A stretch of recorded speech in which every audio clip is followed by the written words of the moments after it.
think Fernando Mendoza would be at the strip club, and every time the DJ would play like an air horn or something, he would cover his ears and say loud noises. What made you like the under? Have you ever done eeny, meeny, miny, mo? Here's the lineup. Goots, please don't splurge every time I name a name. Gunnar Henderson. Oh. She goes on a date with this guy, goes back to his apartment, and he does Muay Thai. And he moves the coffee table out of the way and asks her if he can show her his Muay Thai moves. You know what? I'm sick and tired of this mush bullshit. If I tweet I'm going to bet somebody and something goes horribly wrong or they get injured the next play, it's like, yeah, you mushed them. I get it. Yeah. I believe in the mush. I believe in jinxes. I'm a superstitious guy when it comes to this stuff. So AC Milan is Italy. And that's Milano. Milan is Milano. Got it.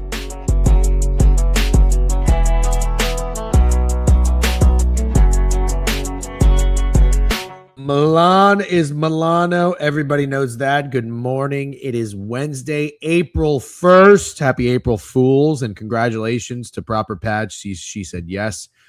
Sounds like your proposal went according to plan. So nice job. Well done. Good morning, everybody. Yep, Timbo Slice is ready to get into it. Fuck the intro. We need to review the damn board today.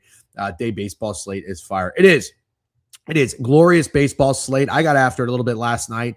I think I ended up going like 4-3, won like $27. We take that.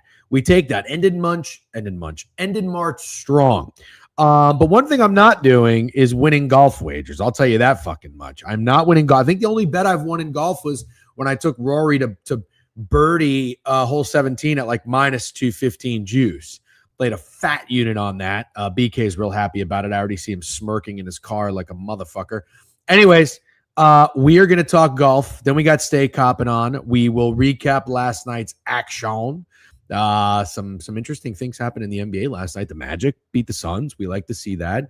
The Lakers stayed hot. There was a great hockey slate that we will not ignore. And baseball. Orioles lost. Sorry, Goots. Anyways, let's get BK up here. Let's get right into it. It's 10:05. No time to waste. Good morning, sir. Oh, look at you. It's warm. No more sweatshirts. No more sweatshirt. You know what I notice? Now that you're wearing a polo, not that you needed to, but you lost weight. No, I didn't. Okay. I mean, I care about like my calorie intake every day. I try and go on more walks, but I'm not like fucking snatched or anything. No, I didn't say you're snatched. I just said you lost a little weight. Like your jawline looks good and like your neck looks kind of lean. Yeah, it's good. It's a good. Right, yeah, fine. Yeah, no, just sit back and take it. You can't take it. Thank you. Yeah, there you go. You're welcome. Anyways, good to see you. And we were wondering today, Steak was like, oh, BK's on today, right? And I was like, yeah, but I haven't heard anything from him. I forgot. No phone till 10, which is still just an insane thing to do. Not insane at all. No, 10 a.m. Eastern time. Like, dude, at least in my world, like things are up and moving at like 8:15 in the morning. And I understand that you can check your email, but you might get a phone call. You might get a text message. That's a little bit more important. Yeah, I open my phone every day with like 100 text messages. No, you don't. And none of them are important. Okay. Like not a single one is important. It's like Kyle sending his card 5 times and like sending tweets from random people on Twitter and like it's never important. Okay. All right. Fair enough. Anyways, how was your card last week? I don't think you hit anything. I didn't hit anything. So interestingly enough, one of my buddies, shout out Mario, he randomly stumbled upon this stream on Twitch, and he got to the point where someone asked about Gary Woodland, and I was like, yeah, like Gary Woodland like came out 3 weeks ago and said that he's been dealing with PTSD and he had a brain tumor a year ago, and I wasn't really sure if he was in the right mental space to win a golf tournament. Now, I did not say he's dead. I did not say if you bet on Gary Woodland, you're an idiot. I was just pointing out to the viewer about his mental situation recently, and that was one of the only part of the stream he saw. Then Gary Woodland goes out and wins. So he was giving me shit all weekend. But I guess W's in the chat to the guy that asked about Gary Woodland last week. It was a popular bet, and he goes out and wins. Okay, so great job, by the way, because I'm glad that you brought that up. That was really well done. Shout out Mario. Is it not Mario? Is he Mario? Is that is that a Long Island thing? How do you pronounce Mario? Mario. No. No. So Mario, no. It's Super Mario to you. Mario. His name is Mario. Okay, but when you play the video game, it's also Super Mario. I guess not, but he's not a video game character. No, okay, that's fine. But you've like met him in person, and he introduces himself, and his name is Mario. Correct. Okay, all right, fair enough. If Mario says that, then I believe Mario. I'm just making sure you're not the one fucking it up. Mario, exactly, yeah. Is Mario a golf shop? Anyways, yeah, I was wondering because I remember we actually did talk about Gary Woodland, and I couldn't remember what you said, but I don't remember you saying he's dead, he has no chance or whatever. I do remember you talking about the mental state and everything like that. Yeah. So I was like, okay, I don't think BK deserves shit. But also it's like a fair thing. Like there's only one golfer on tour dealing with PTSD. But at the end of the day, it was a very obvious bet. And sometimes just the most obvious bet goes out and wins. Gary Woodland had not played great golf this year, but he played really well he played all right last week. He finished top 15 or something, but he loves Houston Open. He finished runner-up last year. He has another top 5 at that course. So it was basically Gary Woodland played well last week. He plays well at Houston Open. I'll bet him at 100-1. I don't care that he had a brain tumor a year ago. Sometimes we overthink it, I guess.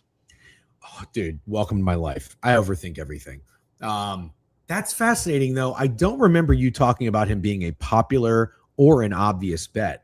I was just pointing out what's going on with him. No. Yeah. What were his odds? Was he in the 70s? He was like 100 before Scotty withdrew. And he hadn't won a golf tournament in 7 years. And he came. So I was in DC. I was doing a lot on Sunday for the game for the RIP St. John's. By the way, I mean they've had a hell of a fight. I know you're a fan. I really wasn't really following golf on Sunday, but I saw he was at one point because I was checking in on Sammy Steves, who was bouncing around from like T6 to T11. Did you have him? I had Sammy Steves. Good bet. Invented Sammy Steves, brother. No, so Penge was dead on arrival. Never Penge. But no, I was looking at the leaderboard and I said to myself, there's no fucking way Gary Woodland is like running away with this thing. No, it was very rarely does someone win that comfortably. It was never crazy. Close. Yeah, he was just torched the field. I think he was 18 under on Saturday and someone was 11 under. And it ended up getting up to like 4 or 5 strokes and then it was just he had a one-shot lead going into Sunday, but he separated pretty quickly. Yeah. So kudos, good job to Gary Woodland. Yeah, it's a great story. I mean, it's a great story, and I think the moral is holding all your emotions inside don't do you any good, but being open about how you feel and what you're dealing with, freedom up completely. Sure. Let's talk about Tiger, if you don't mind. You don't really need to dive too deeply into it if you don't want to, but what I really wanted to touch on was my tweets, a couple of them that did numbies, which I'm sure you're upset about. Riggs's video talking about Tiger Woods, awful. And I just commented, Frankie Borelli, I guess, kind of called him out on their podcast. I was very happy to see that. And then Dan Rappaport had a very interesting video. Dan's a dork. He ended up coming on something and taking it head on, which I appreciated. It was very weird. I don't know if he was or was not crying and whatnot, but what I want to ask you, basically 2 questions, but the Tiger Woods, this happening again is crazy. Turning his car over in 30-mile-per-hour speed zones in Jupiter Island is crazy. It's not good. I know everybody wants the best for him, but also there's now a group of people where it's hey, let's stop babying Tiger Woods. We all love the guy, but he's got to fucking get his shit together and at least stop driving or whatever. But I wanted to ask you, again, 2 questions. Let's start with this. In the golf world, because you're in Discords, you're in group chats and everything, did you find there were people like Riggs in your world? Do you have friends like that? Are there people like that? No, I think Riggs is absolutely the exception here, and I think everybody admitted that his video is absolutely horrible. His explanation made absolutely no sense. I really appreciate Frankie calling him out. He said it was the worst video he's ever made. No, I think that like pre this accident, a lot of casual people are like, oh, is Tiger going to play in the Masters? Like, Tiger Woods still is a shot. Like, he proved everyone in 2019. Like, Tiger needs to play the Masters. Like, caring about him playing TGL. Like, there was a subset of people that are like that. And then there are a subset of people like, he's done. Like, there's a lot bigger stories in golf than Tiger Woods potentially playing the Masters and missing the cut or finishing T50. But I think after this one, there's really like very, very, very little people defending him. Okay. At this point, genuinely, I really do think that is the consensus. Well, one of my friends, I won't name names, when the Tiger documentary came out on HBO, it was a 2-part documentary. I thought it was really good, but he felt it was a hit piece on Tiger Woods. And he was like, don't watch that shit, blah, blah, blah, blah. And I watched it with my wife, and she actually came away liking Tiger more after seeing him. Like, dude, it really wasn't that bad. But anyways, like, there are those diehard Tiger people who are just like, he can do no wrong. And the Riggs thing was crazy. And I'm like, how many of those people are out there? Here's the other question I want to ask you. And then we'll get into the Valero Texas Open. I tweeted this, and it did pretty well. And I'm turning my car on. Why? I'm hot. Okay, that's fine. Riggs and Dan Rappaport becoming the face of golf media, at least online. How did we get here? Okay, I don't know if that's like a fair assessment. Okay, if it's not, then tell me who is. I don't know. That's such a blanket statement. Like, it's not. Who is the face of golf media online? Like, I don't know. Riggs makes YouTube videos and is known for like sucking at golf. Like, he doesn't have like the greatest golf pod. Like, no, Foreplay isn't like the most listened to, most widely known golf podcast. Dan Rappaport is like a famous like journalist that like has a great job, like probably has like a top 5 job in golf media and does a pod every week. I don't know. What is your distinction of golf media? Like golf Twitter media? Like, it's tough. Sure. Well, I guess I would say that because I'm not really on Instagram. I'm not on Facebook. I don't have Snapchat, and I go on TikTok sparingly. But like, for example, I literally had never heard of either of them before this Tiger thing happened. Very fair. But if somebody had never heard of Riggs and Rappaport and you follow golf, who comes on your feed? This is a serious question, and we can move on, but I'm going to throw some names out there. No Laying Up, Bob Does Sports, Claire Rogers. Golf media. Who the fuck is golf media then is my question. Cover the PGA. Give me a name. Who does that? Who's popular online? Like, I would say No Laying Up, Shotgun Start. I never heard of Shotgun Start. Is up there. So Foreplay's up there, right? Like Dan Rapp too, but then there's also like a lot of older golf journalists that, are not on, like Alan Shipnuck. And I get it. But I want to know who is on social media, because that is where a lot of people get their news and their information. And so you named No Laying Up, fair. A lot of people don't even know what those guys look like. You just listen to their podcast. So BK, what I'm also getting at, right? This should be the answer. Oh, Jason Sobel, that's a good one. I don't know if he's being sarcastic or not, but I have heard that name. Fried Egg is another one. Yeah, no, Star, yeah. Don't love Barstool. I really don't like Riggs. You need to be that guy. We fucking need you, dude. You roll your eyes. You fucking go to your little 9-to-5 job. You have your mortgage, and you keep shooting this down. The golf community needs BK to rise above this crap and be the face of fucking golf online. Okay, that's all I'm asking. Starting tomorrow, I'll have 300,000 followers. I'm not saying it's an overnight thing, but you need to just start. We need, when something happens. What do you mean just start? I have fucking 28,000 followers on Twitter. I built it from fucking nothing. I know. What do you want me to fucking do? I want a video reaction to Tiger Woods. Everyone shit on the video reaction. So why would I do a video reaction? They were all fucking awful. I don't need to fucking do a video in my car about it. Oh, this is actually really funny. Jeff is looking for it to be BK so he can say I made BK. Oh, C Powers is good. C Powers is good. Thank you. Great take, Degen. Thank you. Don't forget he has a mortgage now. Kyle Porter is the best golf writer out there. Full stop. Kyle Porter. Kyle Porter's good. Kyle Porter wasn't saying I fucking hold the line for Tiger. Yeah, fucking right. Like those people didn't do that. Like I understand your tweet. Like I don't know. Like they're very popular in the golf media space, but top five. We'll call it top five. Anyways, excuse me. I still have this lingering cough from Nashville. As far as I'm concerned, you're the golf guy. And I just want you to own being the golf guy. I can't go around out here in the streets of Manhattan saying, I know the golf guy. And then I look at you and you're like, oh, I guess I'm the golf guy. No, I want you to be the fucking golf. I want you to want to be the golf guy. You know, you ever seen the movie The Breakup where Jennifer Aniston's like, I want you to want to do the dishes to Vince Vaughn. I want you to want to be the golf guy. Anyways. How do I not? Like, whatever. We've had this debate for fucking 3 years. Like, it's not that you not, it's just that you could want more. Okay.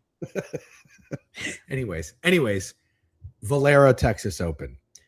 All I know about this golf tournament is that Valero is a gas station. And typically when I see Valeros, I like Valeros. Okay. They're pretty nice. I don't know what the rates are, but like they have a working, functioning bathroom. They're clean. So already I'm kind of into the Valero Texas Open. I am now looking at the leaderboard. Sorry, odds board. I always do that. Sorry, I got to stop that. There's no Scotty. There's no Rory. I'm going to assume that is because this is the week before the Masters and everybody wants to lock in. However, I would ask you, BK, do you compare this at all to the Scottish Open and British Open, where it's like sometimes people play the Scottish Open to get tuned up before the British Open, and then sometimes people take that off to just lock in? Yeah, so there's actually a pretty interesting stat going around right now. Since 1985, only 3 or 4 Masters winners did not play the 2 weeks leading into the Masters. Sorry. Oh, say that one more time. Since 1985, only 3 or 4 golfers that have won the Masters have not played the prior 2 weeks. Shout out Golf Ramble for that stat. Shout out Golf Ramble. So, okay. So immediately Scotty has no chance. Scotty, Rory, Cam Young, like Bryson, Rahm, all haven't played 2 weeks leading into the Masters. So they're taking off live tournaments? Well, live, there's no taking off live tournaments. It's only the schedule. And yeah, they wouldn't have played in 3 weeks. Holy shit. So wow. I would say like usually guys play one of the 3 events from players because everyone plays the players. The Masters, there's 3 events in between. Most guys play one of those events, but Scotty and Rory haven't, and Cam Young hasn't, which is very interesting. So, like, last 2 Masters winners, Scotty and Rory played Houston, and they both said it's great prep for Augusta. So, to me, I want refs in between players and Masters. Me too. Hand up with you on that collab. I don't like guys taking time off. It's too much prep. Rest versus rust. Yeah, you got to play. You got to have some competitive rest. So I can't wait for Masters talk. Me, you, Kyle, maybe even Tom and Marty. A big Tom and Marty guy should get together and do a little special pod for that. But anyways, top of the odds board here at Valero Texas Open. Ludwig 15-1, Tommy 16-1, Russ 17-1, Spieth 19-1. Any interest in the top guys? So again, those are all great players. Like those are all like well-respected, like very good golfers. Sure. Here, this event has typically been won by kind of longer shots, medium to longer shots. Mm-hmm. But I kind of have a light card this week. Of those 4, I like Spieth. I know I bet him at Valspar, and he ripped my heart out, and he was really dumb, but he played really well. At the end of the day, he's won at this course before. There's a 20-1 on him out there. So I think of all those 4 guys, Spieth needs a win the most. Like Ludwig, after the Players favorite, that's not going to be for me. Tommy, he'll probably finish like T12 and never contend. Russ, No beef. Do I want to bet Russ at 18-1? No, not really. So that kind of leaves me with Spieth there. So I'm curious, do you want to bet on guys who might let me start over. Do you have any concern betting big names like this who like a Ludwig? I like Ludwig in the Masters. We'll talk about that. But Ludwig, Tommy, guys who are probably focused on the Masters, but playing this just to stay loose. Maybe they're not actually motivated to win. They want to play good golf. Everybody wants to play good golf.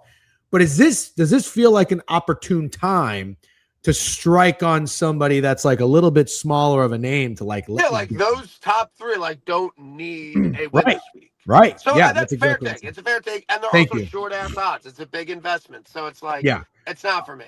Last question, and then we'll move on down the leaderboard. And I want to hear what your card is. Tommy Fleetwood came out with a video that he has a new hat sponsor, and it's BlackRock. Blackstone. Sorry. Yeah. Blackstone. Little cringe. Yeah, not great. Do we judge golfers based on stuff like this, or do we just try to keep it on the course? I mean, Tommy's a very likable guy. I know, but that's like he's kind of a capitalist pig now. That's a little worried. That was just, I don't care too much about these things, but it is fun to banter about silly stuff. That was a little worrisome on like the cringe factor of like, Tommy, what are you doing? Everybody likes you the way you are. Bobby Mack 20, Siwoo, he is knocking. He's going to win something. Hideki Matsuyama, Sepp Straka, who I invented, and your boy Mav McNeely. Anybody there you like? Yeah, I know as soon as I say his name, you're going to bet him and that he's not going to win. I'm on Sepp this week. Actually, no. Bogey's on Sepp too. Why are you out on Sepp? I'm not out on Sepp, but something tells me Sepp might be a model fucker this week. I mean, I just don't understand his odds. He's playing great. He has 2 top 15s in his last start, top 10 at the Players. He's a good course fit, and he's 28-1, where Jordan Spieth is 18-1. Yeah.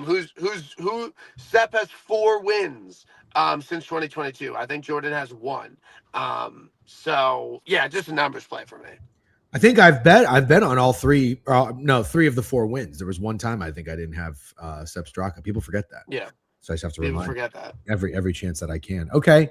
Yeah, fair take. So typically sometimes we say the numbers are weird on guys where they're lower than they should be, and it's telling. This is the opposite. The books are not respecting Sepp Straka. You want to strike, you're playing the number there. Value play from BK Pro Golf Sharp. Thor, also your guy. I'll give you that. 30. Ricky, everybody loves Ricky, never wins. Keith, Rio. Been playing good golf. I like Rio. Bet him. I'm probably going to. It's a good course fit. He's been playing well this year. He was very popular at the Valspar and disappointed. No beef with the bet. Rio 39-1 of the Green Book. Okay, so nothing on your boy Thor this week. No, he's no. He has no chance. Okay, he completely melted last week to make the Masters, and I don't think it's a good course for him. JJ Spawn looking at me funny at 40-1. He's been so bad this year. He's made 1 cut. He has been absolutely awful this year. Do I take some blame for that? No. I mean, he had a career year last year. I know, but I thought he was going to stay serious, and he's not. Penge at 60. He kind of fucked everybody last week. Could he jump up and make some noise this week? If he couldn't make the cut at Houston, then he's not going to do shit. Who the fuck is Sudarshan Yelamaraju? That was actually like great pronunciation. I'm cultured, bro. I can pronounce shit. Go ahead. Who is Sudarshan? So I bet the guy Sunday night at 140-1, and I think he's like 60-1 now. Shut the fuck up. No, you didn't. Swear on my life. There's no way you got that good a CLV. 140. Yes, I did, because the books don't know that the guy's been absolutely insane. Top 10 last 2 events. He's playing some serious golf right now. And when the odds come out, like Sunday afternoon, like me and Kyle are on it, and we're like, Sudar should not be 140-1. This is a joke. So I think Kyle bet $100 on him. 140-1. Yeah, he's crazy. So hold on. Okay, listen. I appreciate that you guys were like, "Hey, Degen, you should bet Colin Morikawa at the Players. He's 33. The number's going to move." what the fuck? Like all of a sudden you just lose my number Well, and I you can't think tell me that, about like, fucking one, you Yellow don't know Mirage? who he is. 140 to Two, 60. he knows you're a Colin guy. Well, okay, fine, fair, but also like, bro, I like 140 to 1 value plays. Yeah, no, that's fair. I mean, it was the odds came out when you were at the UConn game, so I think it would have been moot. All right, fine. A couple more guys, then we'll let you go. Thanks, BK, as always, for joining.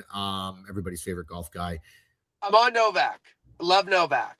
You are a Novak guy. We were DMing earlier in the week. He was moved on Bookmaker. Like we're in on Novak. He fucks your ball striking was good last week. Love Novak. You love Novak because he fucking follows you on Twitter and he interacts. And you interviewed him. People forget that. I didn't. Oh, who did you interview? Smiley Kaufman, Hunter Mahan. No, well, I've been friends with Novak for a while, and I've never asked him on the pod because like he's done a decent amount of pods. Like, I don't know. You're fucking like too nice guy. That's fair. That's fair grind. You that's fair grind. Like that's everything else in life, you're so like aggressive and like brash, and then something comes for like, you know, oh, you should interview this golfer who you have a nice relationship with. You're like, oh, I don't want to bother. That's fair. No retort from me. Ricky Castillo, 70 to 1. Rico Hoey, 70 to 1. This feels like a Ricky or Rico kind of. I don't know. This I don't love this board, to be honest. All right. I think I like it's not that great, but little long shot play. Carl Phillips, 200 to 1 this week. Again, it's 200 to 1, so you can't make fun of the bet. But had an amazing iron week at Houston. He's won on tour. He has a top 10 in Texas already. Huge Texas guy. 280 to 1. What are we doing here? Carl Phillips on my card. All right. Austin Smotherman is on Bogey's card. Max McGreevy, 88 to 1. Stefan Jaeger used to be a serious golfer. Adrian Dumont de Chassart, 100 to 1. Bud Colley, 100 to 1. One of those guys will probably be on my card. I don't like this board. Save money for next week, the Masters. Yep. All right. Oh, we got steak in here. We got steak. Okay. Oh yeah. Let's see this. Let's see this fucking guy. Let's see this fucking guy. Steak. This fucking guy. Jesus, it's aggressive. What do you like, Steak? You're the golf guy. Bobby Mack. Just gonna get that out. Card.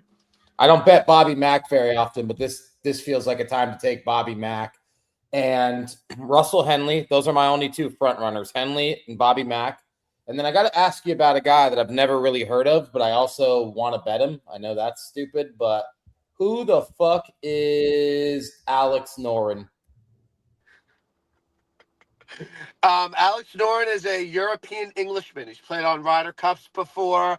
He's never won on the PGA Tour in his life, but he has a bunch of DP World Tour wins, which is the European Tour. He's like 40. Like he's an established dude. Is he well respected? Yeah. I mean, he's never won on the PGA Tour, and he's 40 years old. But has he choked away any big leads, or is he just never there? Good question. I mean, I'm sure he has. Like, he's had a long career. He's not a gutless loser, BK. That's what he's asking. He's not a gutless loser. Kind of what I'm asking. Yeah, I mean, look, I'm not gonna like. He's a journeyman. You said he's a European Englishman. No, he's actually Swedish. Oh, okay. That was an interesting thing to say. I was like, is his mom like from Spain? No, that didn't make sense. No, it's okay. That's why I asked. BK, excuse me. Thank you as always for joining. But real quick, you got to make sure you tell Steak he cannot bet Henley and Bobby Mack in this event. He can. Look, I told him Fitz was dead and he won. So yeah. No, but it's Steak. No bullshit. Russ and Bob are like kind of, you can't bet too many other guys. Those are the only guys I was gonna bet, except Alex Noren. That's a fine card. You can. Yeah. Okay, fine. Fair enough. BK, thanks as always. Be good. Masters next week. Masters next week. Watch party, maybe? What? Watch party? Yeah, or if we get someone else on the stream, I don't know. It's a big week. Big week. All right. Okay. I'll see you guys. Be good. All right. See ya. Be good. I love how BK signs off with "be good." Yeah, I like that too. It's like I don't know if it's like a northeastern thing or a whatnot, but I think it's an old person thing. Be good. Yeah, I've never used it. I don't know a lot of people that do use it. What about break a leg? You got anybody in your family that says that? No. Nope. Not a lot of break a leg people.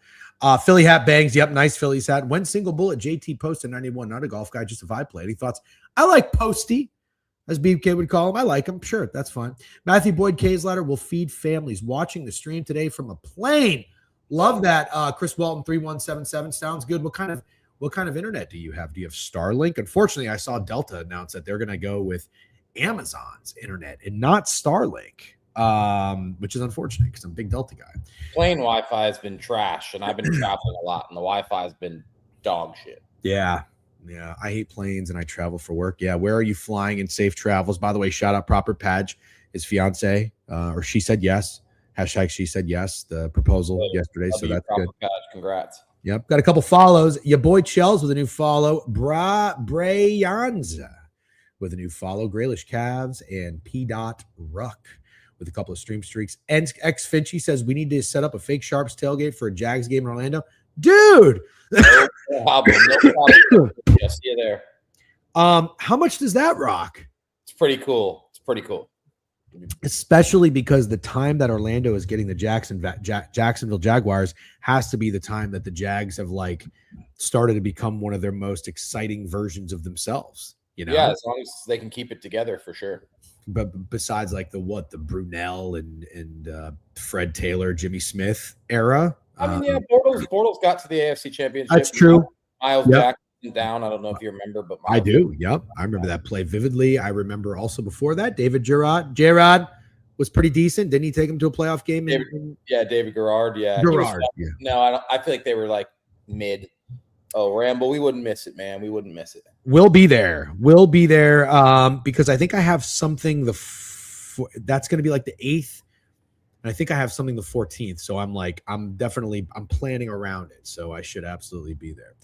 The boat. That's right. Good morning, everybody. Steak, good to have you on. Before we move on from golf, it's a tough board. I don't really love it. I might go Siwoo one more time. John Kiefer 60-1. I might go Rio, Ricky Castillo, and Siwoo Kim. Yeah. Let's recap last night. Also, I gotta get on the bet the streak. I've slacked the last 2 days. I forgot to get one in. You're 4 in a row. Good job. Well done. Now you can start like talking a little shit once you get past 3. Now you can be Bubba Chandler, dude. Bubba Chandler, Big Dick Bubba, as they call him. Yeah, great job. I played him straight. I had a really interesting card last night. Actually, we should go. Let's go talk about it. Calendar is done. I'm going to share my screen real quick and bring up Pickett. Sorry, I don't know what's going on, but like I can't totally shake hitting that over that cold. Trust me, I get it. Yeah, I saw Cornfields had a funny comment. I said, I think I have the Nashville cough. He said, I think you have the Dayton cough.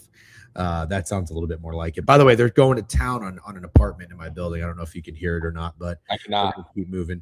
My calendar down $1,200 for the month. Not great. I think I had February not good, January up, February down, March down. I mean, I am a rat shit gambler. The last 3 days that I won money stake, $21, $40, and $20. So when I win, it's not much. But check out some of these plays. Stanton tweeted about it. Riding hot, dude. 2 for 4, 2 for 4, 2 for 4, 2 for 4, 2 for 4. Unbelievable.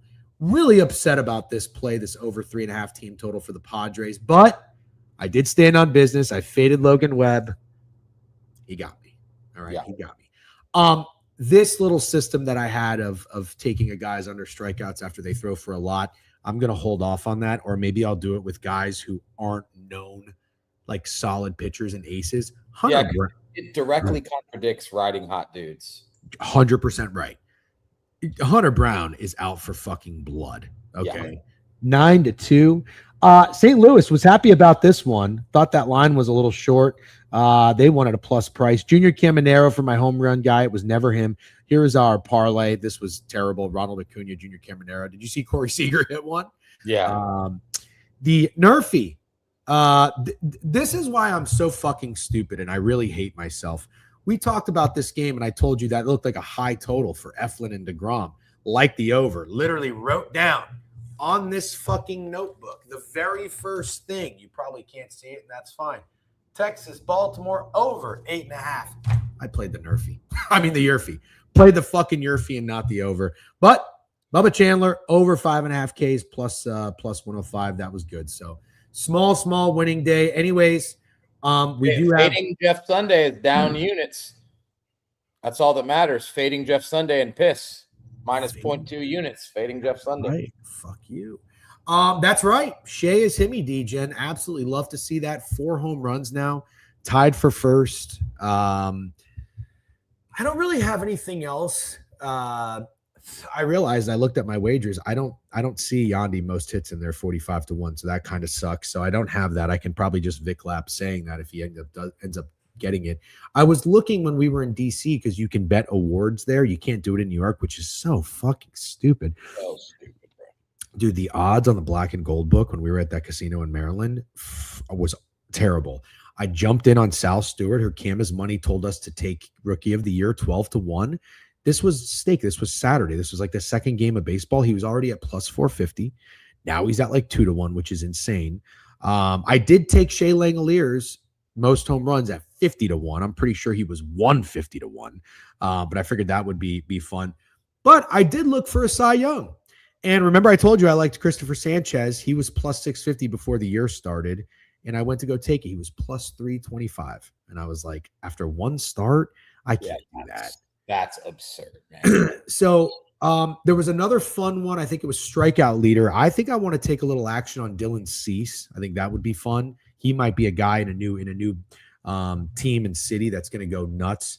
So we'll talk about that. But anyways, I'd really like to get involved with some futures. I might actually honestly take the fucking ferry to New Jersey to get him in. But that's all I got for now. And then Yankees win last night. We like to see that. The Rays lost. Good job. Before we recap some baseball, let's talk a little basketball. And we'll do a quick recap NHL. I know you don't care too much about it, but since the playoffs are coming up, it was a great slate. I do want to start recapping and talking a little bit more about what happened in these games. The Magic beat the Suns. Yep. They tried their hardest to blow it. Got outscored 15 in the third quarter after dominating the first half, but they did squeak out the win. I still hate them very much. I have to tell you something absolutely insane that you didn't point out. I want to make sure that somebody did point out. Yeah, that's right. NBA is horrid. The Magic won this game 115-111. Do you know how many points were scored in the fourth quarter? Yeah, 30-something. 38, dude. 38. After a 77-point second quarter and 62-point third quarter, the game barely squeaked over. It was 225.5. Could you imagine? That's crazy. No, I could not imagine. The Hornets beat the absolute piss out of the Nets. I'm glad you're done with that phase. The Pistons beat the Raptors. Great call by you. The Knicks did not beat the Rockets. The Rockets beat the shit out of the Knicks. R.I.P. Hovey. And it was never my stupid system of 1-1 for the 2.5-point favorites because the Lakers also took care of business last night. Yeah, I took them in the over, so I got some NBA winners. Good job. And the Blazers beat the fucking Clippers 114-104 outright as a 4.5, 5.5 point favorite. Quick recap of the NHL, and then we'll talk some baseball because there is a lot to recap. Last night, I talked about this when I went on Owner's Box. The obvious under did not hit. The Capitals beat the Flyers 6-4. Shout out your Flyers. Canadians beat the Lightning. They're on fire. They've won 6 in a row. I had a horrible read, by the way. It's hilarious. I said, I like the Senators. Maybe the Panthers are a dead team. Take Olmark shutout. The Panthers won 6-3. Hilarious. The Sabres win again 4-3. They can't stop, won't stop. The Penguins beat the fucking Red Wings 5-1. The Bruins beat the absolute shit out of the Stars 6-3. Shout out Larmer. It was always the Rangers beating the Devils yesterday. The Devils were trying to sweep the Rangers for like the second time ever that either of these teams have swept each other in the regular season. Did not happen. The Rangers are finishing the season strong. Go figure. Carolina beat the Blue Jackets 5-2. The Jets beat the Blackhawks, Chewy, 4-3. And then Edmonton beats the Seattle Kraken 3-0. Edmonton is on fire. That's a recap for the NHL. Now let's talk a little baseball. Last night, Tuesday, we have a great slate today, by the way, gentlemen. We're going to recap some baseball, and then we're going to take a piss break, and then we're going to get into the motherfucking board. So listen, let's overreact, okay? Let's overreact. Most teams have played 5 games. Let's overreact to what we've seen so far. I've watched a fuck ton of baseball, and I'm ready to overreact. Okay, so we'll go through the games and overreact. This will be fun. The Rangers beat the Baltimore Orioles 8-5. They had 13 hits. The Rangers are 4-1. The Orioles are 2-3. I'll overreact. The Orioles are pieces of shit, scumbag, poverty organization. Okay, and I'll overreact on the other side. The Rangers are good as fuck. I was worried that their bats weren't good enough to keep up with what I thought was going to be solid pitching, and I'm going to overreact. I think the Rangers could potentially be the real deal. Yeah. I cautioned you there, and I'm still not out on the Rangers at all with that lineup. Marlins 4-1, 9-2. They beat up the White Sox. Your White Sox, who are now 1-4 on the season. Nothing really to White Sox started up 2-0. Did you know that? Oh no! Oh my God! What a blown lead.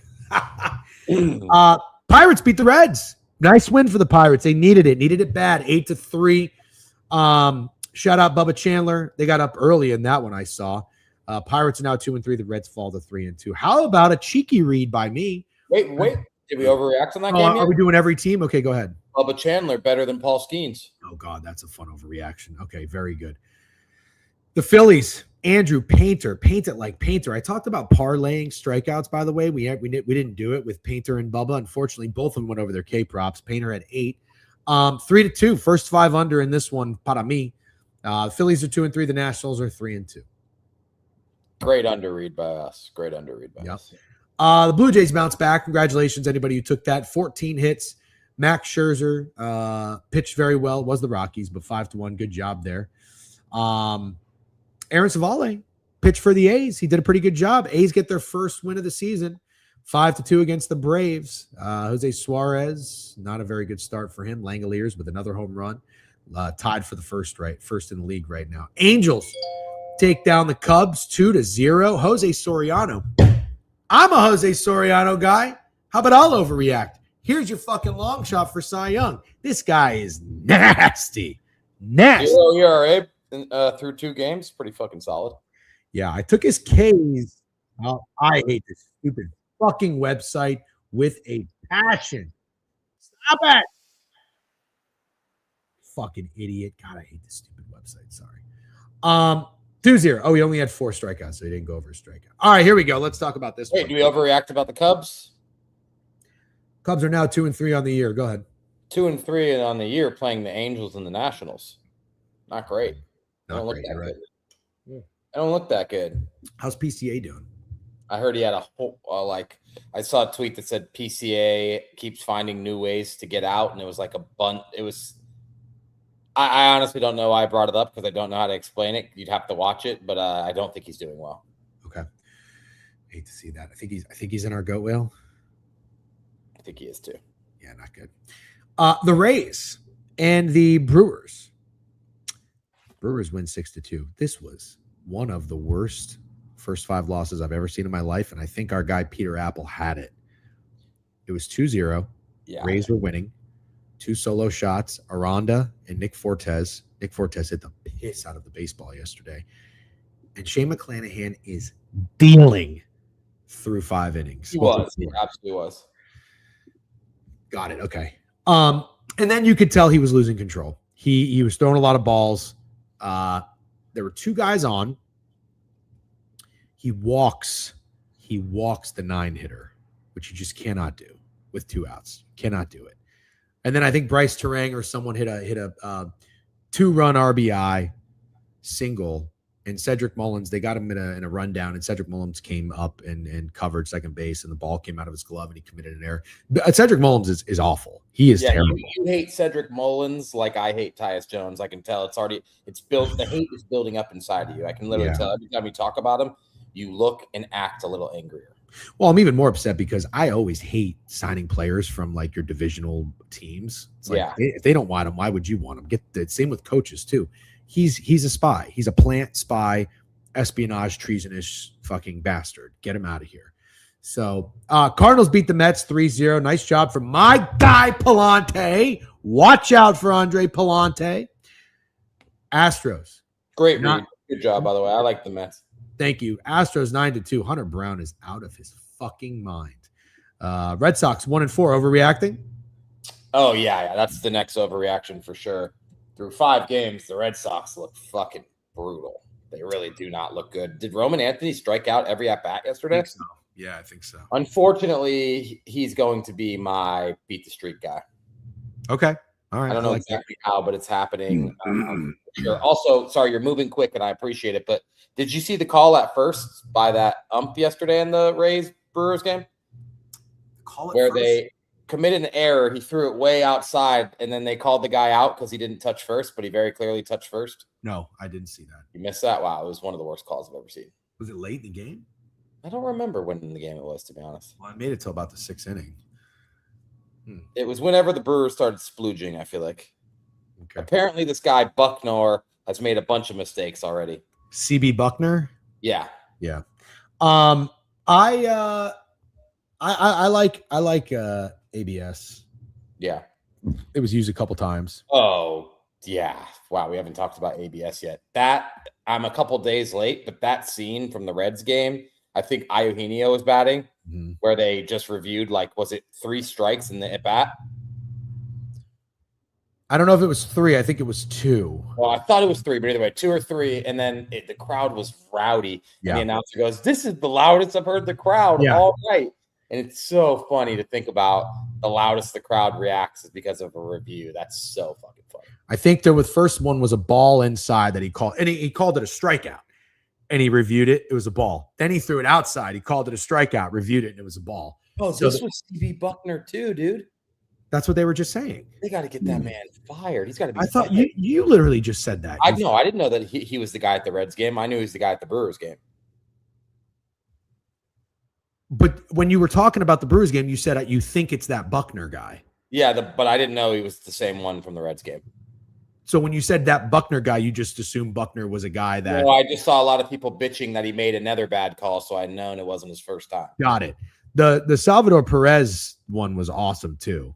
But I will say this. This happened in the Rays game, and it actually benefited the Rays. The ABS that I don't like is when I think it was a called strike. It was a called strike, and the batter thought it was a ball. Yeah, it was Chandler Simpson. And the ball went outside, but when they review it, it was literally a millimeter of the ball hitting the zone. That kind of sucks. Well, but let's talk about this. Is there a way we can attack this gambling-wise if he's behind home plate at the Brewers game again? How would we attack this? Would we bet a pitcher over walks? Or would we bet pitcher strikeouts? What would be the best way to attack this guy being behind home plate again? But I don't get it. If he makes everybody's going to challenge if they think it's a bad call, so it'll get corrected. Yeah, I know, but can they challenge every single bad call? Well, you can challenge. I think every batter gets 2 each, and if you get both right, you get more. That's crazy. Yeah, it's hard to attack. Okay, fuck it. Nothing's happening then. No, I haven't seen the new rules for the NFL. Is there more? Oh, it's 2 for every team? Oh, got it. Okay. So what do you want to do? I don't know. Explain it to me. I haven't even thought about this. Well, what's his problem? His problem is that he's calling balls strikes? I don't know. I guess. Maybe I want to bet strikeouts. Okay. Right. Who's pitching for the Rays today? I actually don't know. We'll get into it. We have a couple more games to recap. We'll finish the recap, yeah. Okay. Diamondbacks come back to beat the Tigers. Both teams 2-3. How about the motherfucking Yankees? Barf. 5-0. Listen. I gotta tell you Overreact, dude. Overreact. This is not directed at anybody for the simple fact that I can't remember who said this. I really can't. I listened to some BTL yesterday when I was out and about. Stop fading Max Fried. This guy, my overreaction. This guy is a bad motherfucker. Looks like the best pitcher in baseball. That was my overreaction. He is a bad motherfucker. Stop it. Do not fade Max Fried. What a fucking game. 5-0, 9 hits for the Yankees. Giants, 9 runs, 16 hits. It was never the bounce back, fresh start for German Marquez. I think you remember we were talking about that a little bit. And then the Guardians lose 4-1. Ohtani pitched against Biev. Okay. Remember when I told you Willie Adames had like insane numbers against German Marquez? He had 4 hits and 2 RBIs yesterday. Oh my God. Did he have a home run? Let's see. Adames homered and Chapman homered. Adames homered? And Chapman homered. Those are both the guys we talked about. I know it sucks. We talked about Seager. We talked about fucking Adames, and we didn't take any of them. Damn it. That's all right. That's all right. A lot of season left. I think I like where we're going so far in the beginning. Lot of year. Let's get right. Okay. I did have a cup of tea. Let's take a piss break. But before we do, Steak, we do have to just briefly touch on something because this is very funny and it should be mentioned in the chat if they're not already familiar with this. It's April Fools. I hate April Fools. Me too. I'm not an April Fools guy. And I don't even really, I don't know. I mean, maybe once or twice, you know, I've like pranked my wife or something, or like somebody's got me, but nothing that memorable. Also, I hate when people online try to do April Fool's pranks that are so lazy and obvious. Like I remember one year Mr. Beast tweeted that he was quitting YouTube. It's like, oh my God, are you fucking kidding me? This year, I think Bussin' with the Boys tweeted that Will Compton's coming out of retirement for the Washington Redskins or something. Like, these are so lazy. These are so stupid. Yeah. If you have an elaborate April Fool's joke, it's pretty good. And I'm going to take a piss while you tell the story. Your family got you real good one year. Yeah, well, they actually got me good. Go ahead, you can piss. All right. They actually got me good 3 years, but it like was one of those things that was progressive. So like the first year that they started doing this to me, by the way, I have 8 sisters for those who don't know that are always fucking with me. The first year they listed my car for sale on Craigslist and it was like kind of funny. I was like, okay, this is super inconvenient. It was like a fucking shitty SUV at the lowest price you could imagine. And they listed it for sale on Craigslist. I might have gotten like 300 calls in one day. So it was like a pretty good prank, not that creative. The following day, which is super fucked up, there's this cop that we know really well. He worked at the club that I was the manager at as an off duty. And he texted me and said like, hey man, I'm gonna need you to come talk to me. I heard you've been gambling with some illegal bookies. And obviously that's pretty fucked up. It's like, yeah, you can't bet illegally, man. Gambling's not legal. In Florida, this was obviously before it was legal. He's like, and we've heard you've been betting with illegal bookies. So I'm going to need you to come chat with me. And obviously that freaked me the fuck out. But I had an idea because it was April 1st. So the third prank, which was by far the worst, was they sent, I don't even know how they did this. They sent a certified letter to my apartment building to the point where like I had to sign for it. And it was from like this laboratory. And it basically said like, hey, you after some lab results or testing, it had all my name, all my information on it. And it said, you have a kid. I want to say they said the kid was 6. And this was like 10 years ago. So I was 26. So I'd had the kid when I was 20. Obviously thinking about all the stuff I had done when I was 20, my mind was going to a very dark place on who the mother could be. So I immediately like went for a long walk contemplating my life. And then my boss, who Degen knows, was at one point, Degen's boss is a lawyer. So I went to his office immediately. I was like, hey, can you look at this for me? And he looks at it and he says it's 100% legit. Turns out he was also in on the joke with my sisters. So yeah, finding that out was fucking brutal. But I did call a few women just to like let them know. It was pretty fucking bad. That's a bad one. That's a bad one. But that's great effort. You know, it's good job, good effort. If you're going to do it, you can't half-ass it. That's the biggest thing. But yeah, not a big April Fool's guy. What was the payback to them? I don't know. Did you ever do anything back to them, or you're not really an April Fool's guy? Your sisters. You don't. Yeah. You just shut the fuck up and take it. Yeah. All right. Wednesday, 4/1/26 MLB. I always forget there's new people in this chat every day because every time I bring up that I have 8 sisters, people lose their fucking minds, and I forget that not everyone knows that. It's a really, really, really good prank. And your sisters, some of them, one that I worked with, are very intimidating. Yeah, they're badasses. They're badasses. I mean, very intimidating. BA Man Sports sub bang. I don't know if we already called that out. I will with a stream streak. G-Dog with 1 as well. Waka 23 as well. Okay. Excuse me.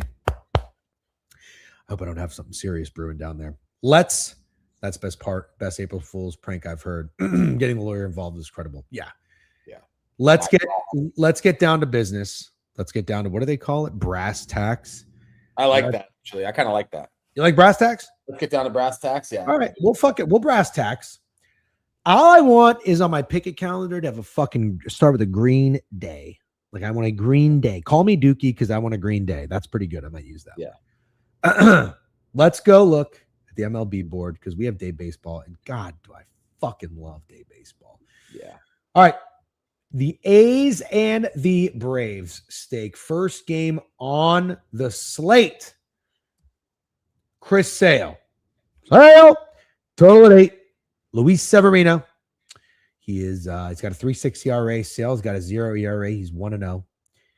The Braves are coming off a loss. We talked about an obvious bounce back spot yesterday. Here and there. I think they all came through for the most part. The Blue Jays won. The Phillies won. The Braves got to kind of fit that mold today.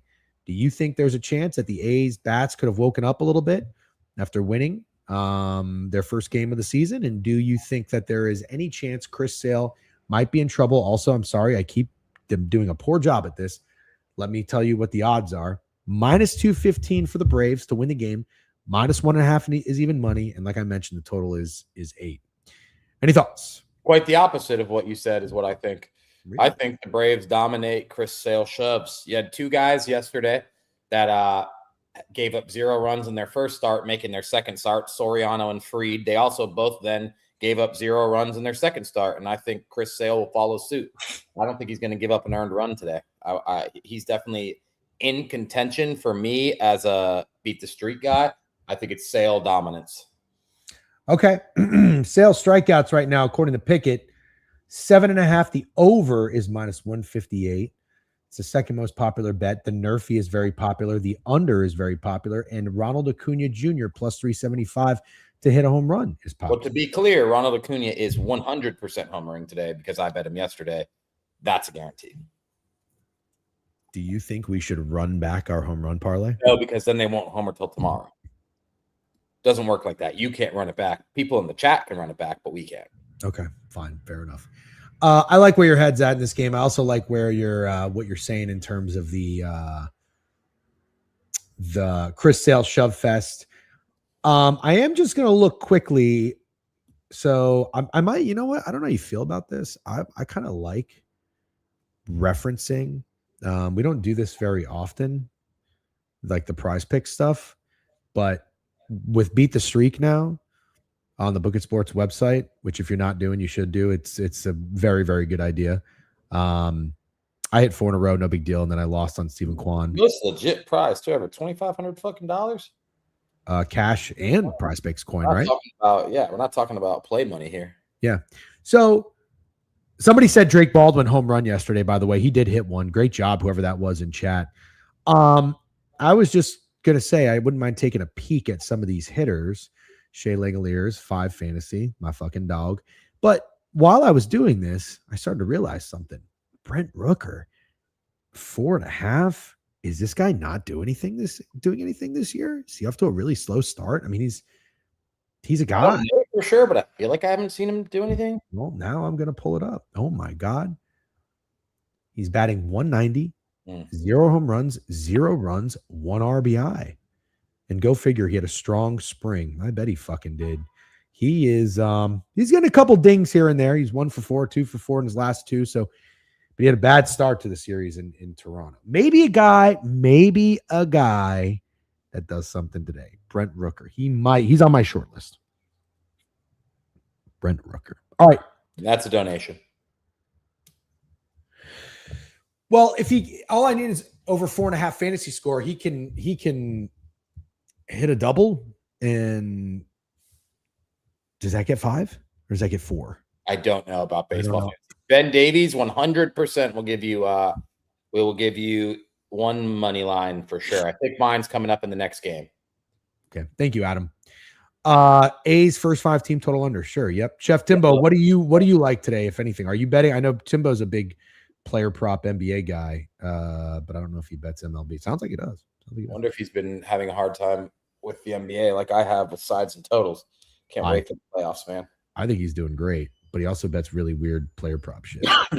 Not fucking Nets plus 18 first half money line. Let's go to the next game. I don't really love anything here. Maybe Brent Rooker. Creighton or Rutgers tonight. By the way, I do have a crown play. It's going to be Minnesota money line. Yeah, you've said that, and I hope you stand on business. Creighton and Rutgers is an insane game. Hilarious. Thank you, Adam, very much. Run is 2, walk is 2, single is 3, double is 5. Okay, 2 singles over there. Love that. A walk is 2? Love that. Okay. Donation. Mavs, hot dude. Wow. Okay. Rangers. Did you fade this team? Yes or no? No, I didn't. Remember, I decided between the Astros and the Rangers, and I went with the Astros. Not that that's looking amazing either, but no. But I am more at peace with that. Like as your friend, and if I were your advisor, I like that. So Eovaldi's going against the Orioles. He's 0-1 with a 9.64 ERA against Trevor Rogers. Trevor Rogers is a lefty. He's 1-0 with a 0 ERA. Let's see. According to Pickett, we've got the Orioles minus 110 in this game. Total is 8.5. Yesterday soared over. I don't know what people think of Trevor Rogers. He's 28 years old. And let's see. Opening day, he pitched against Minnesota, 7 innings, 88 pitches, 3 hits, 4 walks, 5 Ks. I think the Rangers are 0 earned runs. I don't know if I thought I said that, but it's good to repeat it. I don't think you said it. I thought I said he's 1-0 with a 0 ERA. But anyways, nevertheless, what do you think? You want to fade him, or do you want to bet? Do you want to bet? I wouldn't mind the under. I want to bet on the Orioles. I actually think it's interesting. Well, give me the baseball fans' opinion on Eovaldi. Oh, that's interesting. So you wanted on Eovaldi. I kind of wanted on Trevor Rogers. So that's a good question, though. I think Eovaldi had a really good year last year, but I wonder if people think that he's a real legit pitcher. Oh, this is good.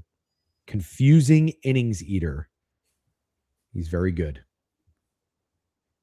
So bet the under, you both. When he's solid, he's very good. I was kind of thinking that's what they thought, that he was solid, had a really bad first outing. And on the other hand, you got Trevor Rogers, who probably people don't think is that good, but he had a really good first outing, and people are just saying, oh, it's the Twins. Anyone could do that.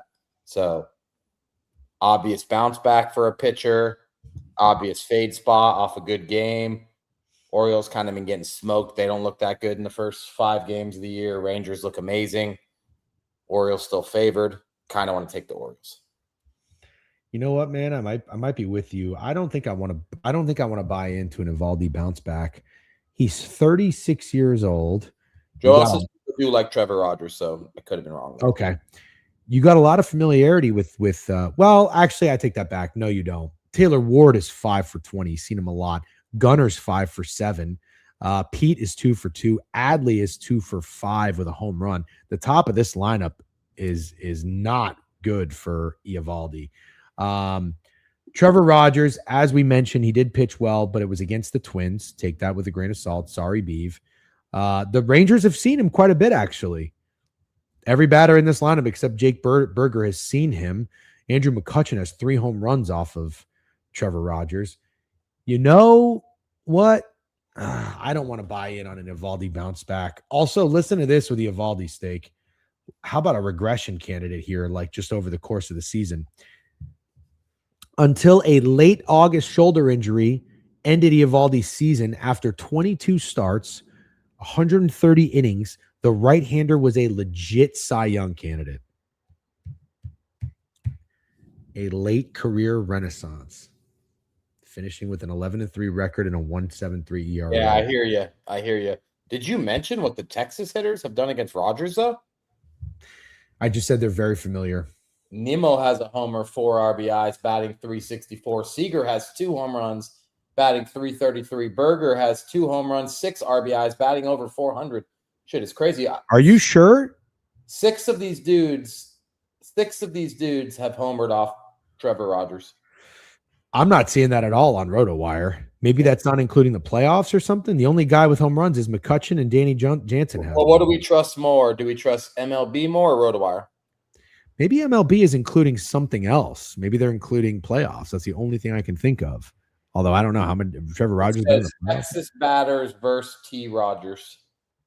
That's weird. That doesn't match up at all. We'll check the next one to see if we're on the same page. All right. Well, here is something to consider. Do you think a guy like Pete Alonso,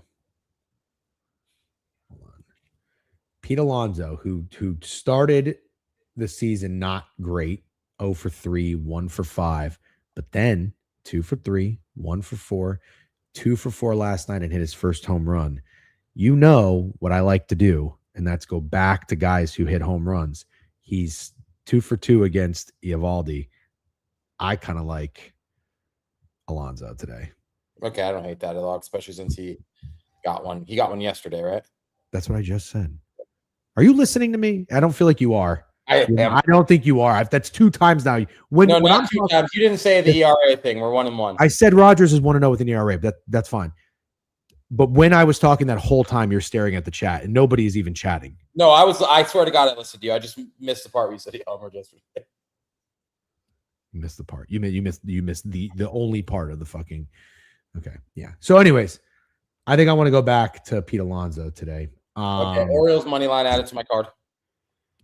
Last thing I want to say, and then we can move on. But this is what we do. We talk baseball. Danny Jansen was a catcher on the Rays. He was 3 for 5 yesterday with a double and a home run. I'm not saying I'm going back to him, but he looks good.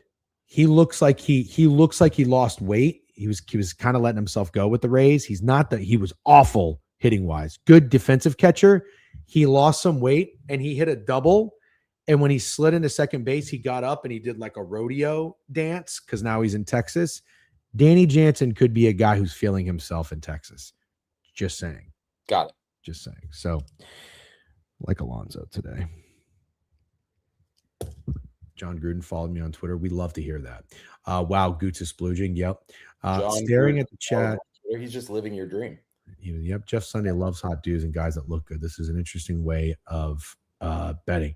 Why? You don't want a guy, you want to bet on a fat, sloppy piece of shit who can't hit, or you want to bet on a guy that's in a new city, has a nice fucking celebration, went 3 for 5 and lost weight. You do or don't want to do that. You do or don't want to do that. Yeah. I'll listen to everything you just said for what it's worth. That's great. I'm so happy. Yeah. Now we can move on. Something to be had in that Orioles game, though. You like the Orioles. Total 8.5. I don't know what I want in the side or a total.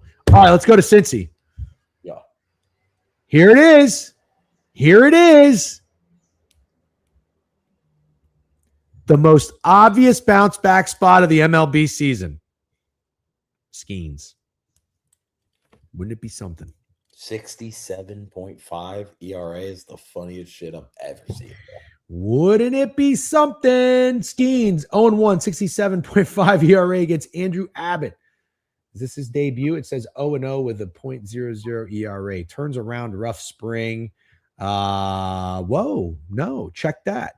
He pitched against Boston, and he fucking shoved 6 innings, 83 pitches. Did allow 7 hits, but 0 earned runs. So he got out of a lot of trouble. Oof, gosh. I can't fade Paul Skeens. He's minus 150 on the ML today. Total is 7.5. Could this be a nasty over? But see, that's the thing is like, if you're betting the over in a way, it feels like you want to fade Skeens, but you don't have the guts to say it. So you're betting the over kind of thing. It's a very, very good point. Kind of. Yeah. Kind of. I want to do something. I do want to do something. I mean, I'm a Reds guy. I like the Reds. You know, if I'm a Reds guy, how do I not have the balls to take them at a plus price here at home off a loss against Skeens? That's what I'm saying, bro. I'm kind of saying I sort of want to take the Reds. Took the Pirates yesterday when they had Bubba Chandler. They give Bubba Chandler run support, but are they going to give Paul Skeens run support? How many? There you go. What a nug by Pip Talk. Group chat. betting on Skeens are betting on Skeens to bounce back today. How many people? Yeah. No to Skeens run sports. That's what I'm saying, Esther. That's what I'm saying.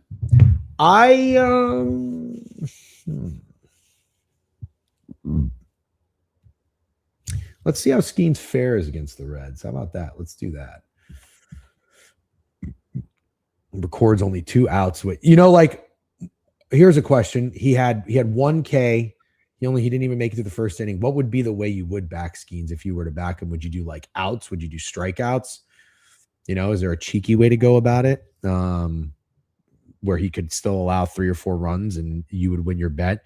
The Reds against him, let's see. McLean, 2 for 5. Steer, 4 for 13. Stevenson, 2 for 7. Like, these guys hit him. Ellie, 3 for 11. Nobody's like 0 for 16. So, Rav, what are you doing? You're very quiet, Steak. What are you thinking? I need to know what you're thinking. I'm thinking Reds money line. You know what Rav's doing, dude? What are you doing? I want to hear him say that. He's going to fucking say it.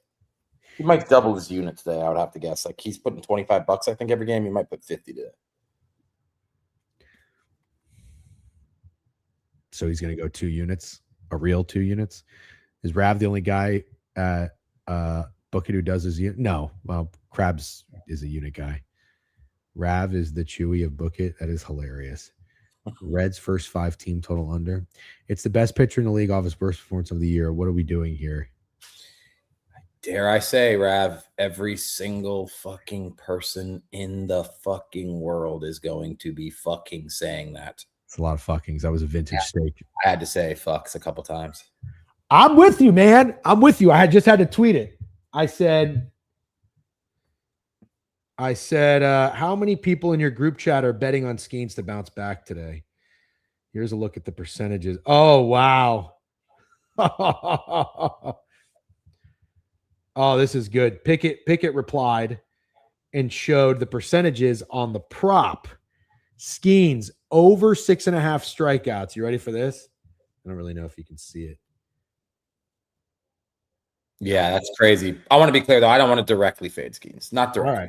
All right. I want to fade Skeens getting run support like Bubba Chandler got yesterday. How about that? Is that not fair? Yeah. That's very fair. I don't know what I want to do.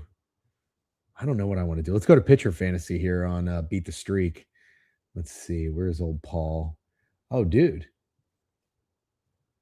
He's not up here. See, I can't do that, Clam Mucker. Like, I respect anybody who does that, but that's directly fading Paul Skeens, and I'm really not that kind of guy. Okay, hold on. Does this usually mean something? People that are tapped into BTL, help me out here. Is that weird that he doesn't have a fantasy score? Well, he doesn't have anything. Prize Picks? Yeah. Is that weird? I think the only one we have to help us here with that is Rav. Or Goots. I don't know. I haven't heard from Goots.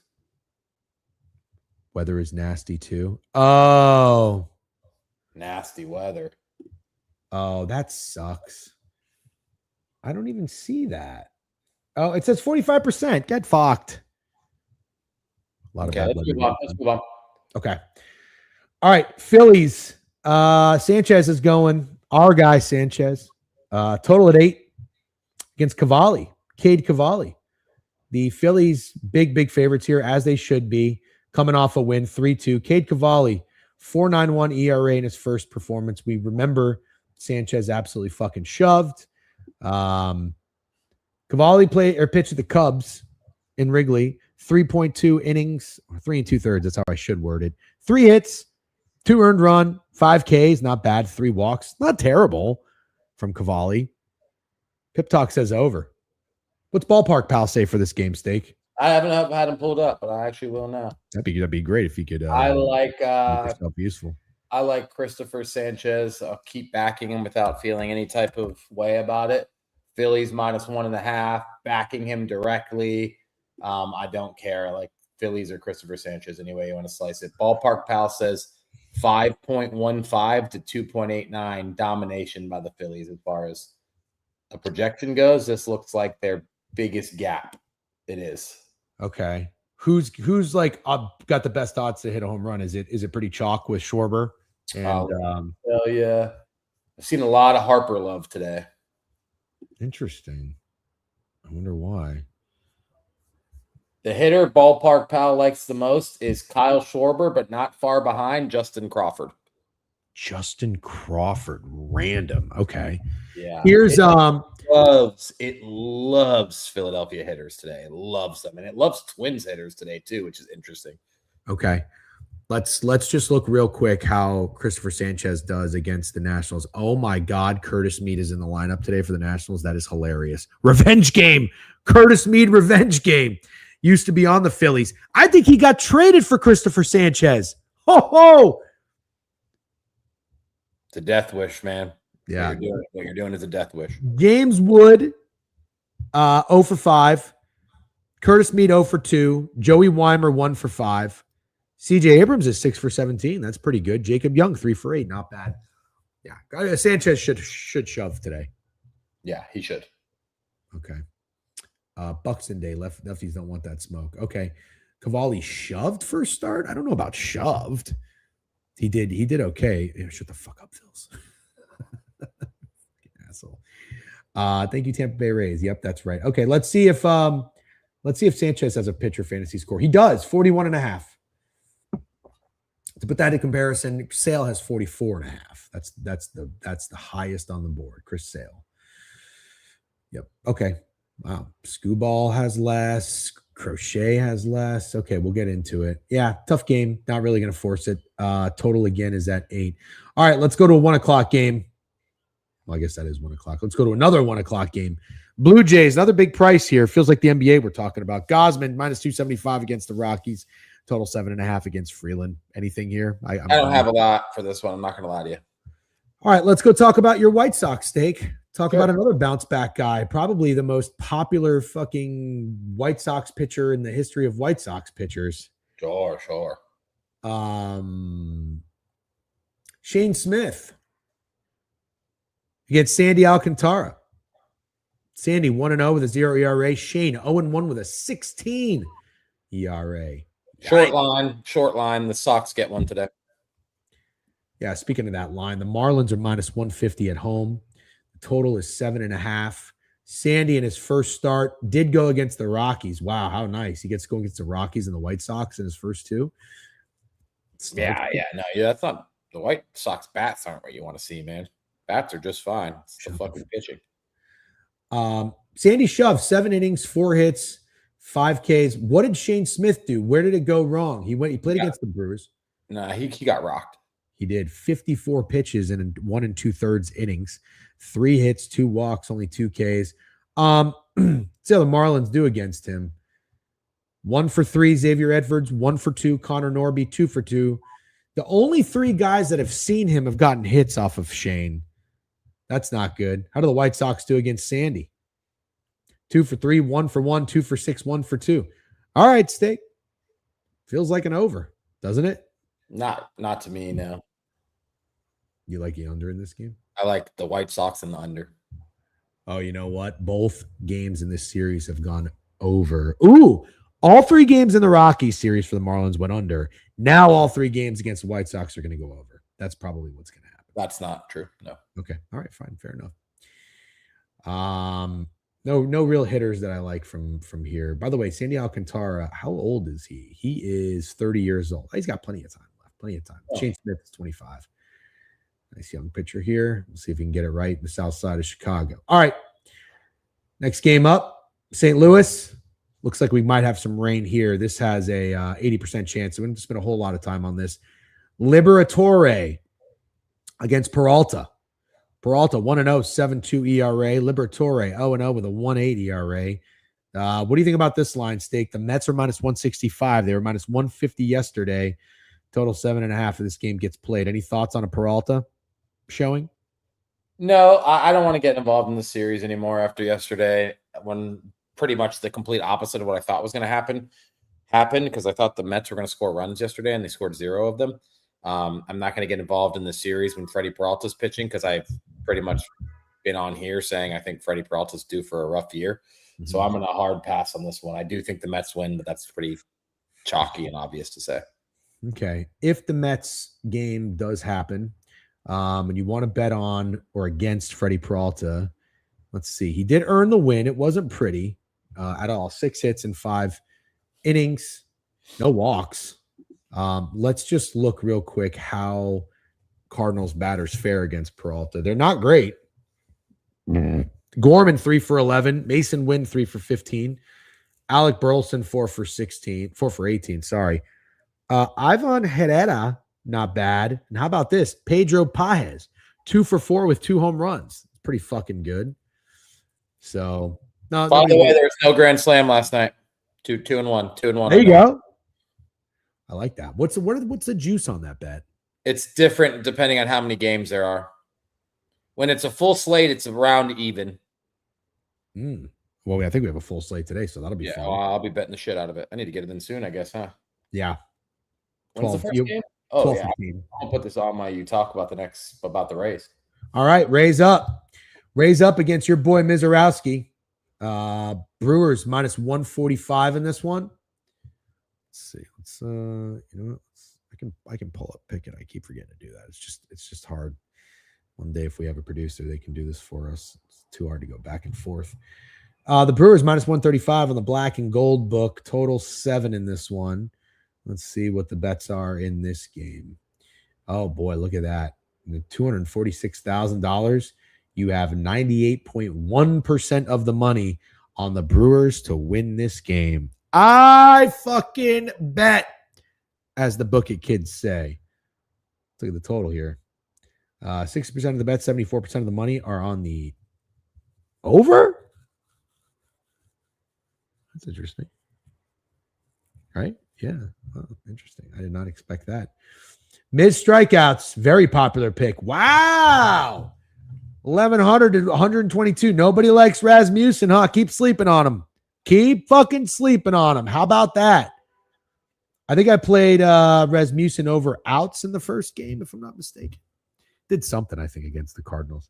But anyways, Miz, strikeouts over 6.5, even money on the blue book. Jake Bauers' home run is popular every which way. People like Mizorowski. People are on the nerfy. No love for Raz today, huh? I just got to say, can I say something? Stop asking if you can say something. I just put my no grand slam bet in and I don't glaze you very often. If anything, I shit on you. I'd say I shit on you 80% of the time and I glaze you 20% of the time. 85-15 probably, but go ahead. You are so good at talking by yourself. You're so good at it. It's absolutely insane. I don't know one other person that could just hold a conversation by themselves like that. Not one other person. We all have strengths and weaknesses in life. I'm very bad at a lot of things. Talking is like my strong suit. In your head, and I'm just curious because I need to get as good as you, because when you it's just me up here, I get kind of stressed out. In your head, is it like you're having a conversation with another person? Is that the way you do it? Not necessarily. I think I'm just talking almost into the abyss. Yeah. Never any stress. Never. You never feel a little stressed. No, see, that's a problem. You're stressed because you're thinking about the other people that are listening to you. Yeah. And you're just, it's like you're chatting with yourself. It's like I'm chatting to myself. Yeah. Yeah. Okay. W's. But there is a little bit of stress applied in the sense that I know I need to talk about something. Yeah. But this is the thing, which sometimes why I say you're scatterbrained. I'm focused on the topic. Yeah. You are too focused on the people and what they're saying and making sure you acknowledge it and you respond to it. And that's why I try to tell you all the time, you and I have a show where we talk about sports. The priority is you and I talking about sports.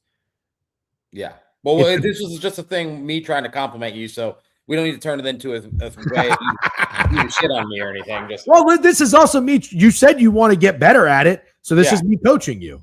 Yeah. You're a priority to me, McKiffin. You're not a priority to Degen. It's probably better off that you have 1-1, you know? Yeah, although my wife is the total opposite, and I've been kicked under the table more times than I can count. But yes, of course, you're a priority. We are nothing without the chat. We like to engage, but it has to shift. You know what I'm saying? Got to shift. So anyways, here's where I'm at in this game. Okay. I respect the Brewers. Yeah. I didn't necessarily coming into the season. That's part of the reason I took the Reds 5-1 to win the division. I was like, but I didn't respect the Brewers last year either. They're a good baseball team. Whether you like it or not, they are a scrappy baseball team. No, they're a very good baseball team. I admit that. But do I not bet the Rays today? But what? Why would you do that? Because I kind of want to bet the Rays today. You do? Yeah, dude. Mizrowski's not my dude. I know that. But the Rays are not your team. His under's in my gut well. I know that, but the Rays are not your team. Rays are not my team. But this line feels short, and it's the pitcher I wanted to fade.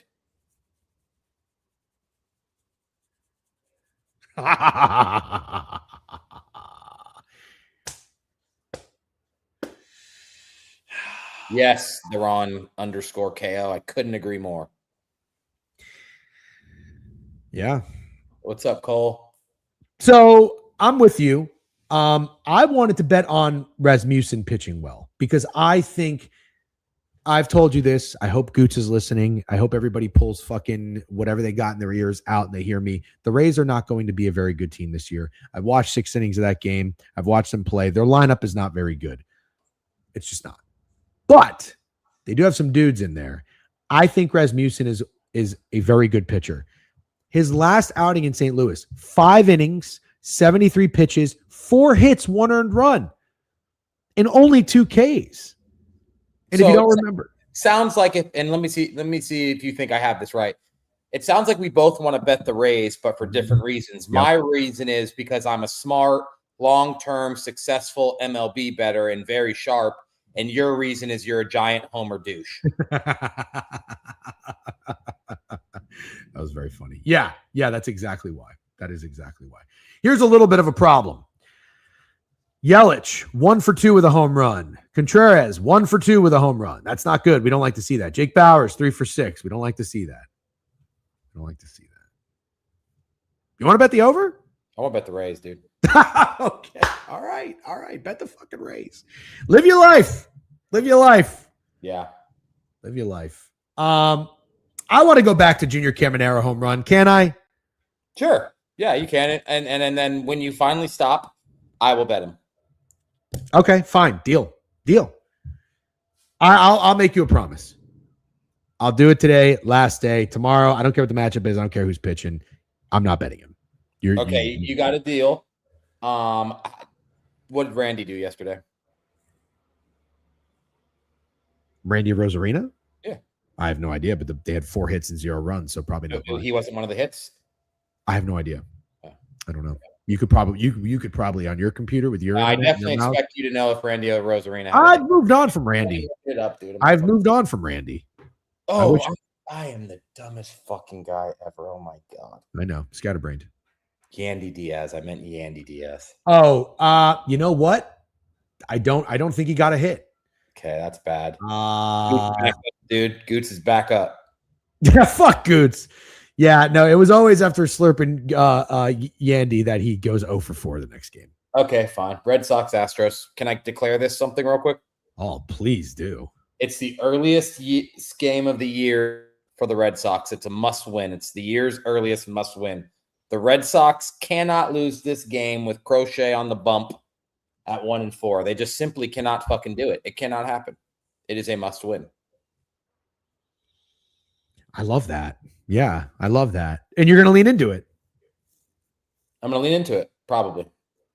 Don't fucking probably me. Don't probably me. This is where you do that flip-flop bullshit where everybody doesn't let you get away with it, but not me. Jeff stands on business. Okay. Okay, what? What the fuck does okay mean? You said it's fair enough. Fair enough.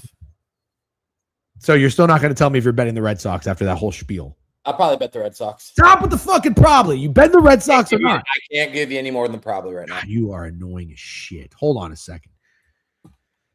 Brinks, happy Cedric Mullins Day, the day after he is slandered. Okay, fair, but I am not joking with you. He is sent by Baltimore to sabotage the Tampa Bay Rays. And I hope Kevin Cash pulls his head out of his ass and realizes this and gets him the fuck out of there. Yeah, nah, he's been slandering him for a week straight, by the way, Brinks, just so you know.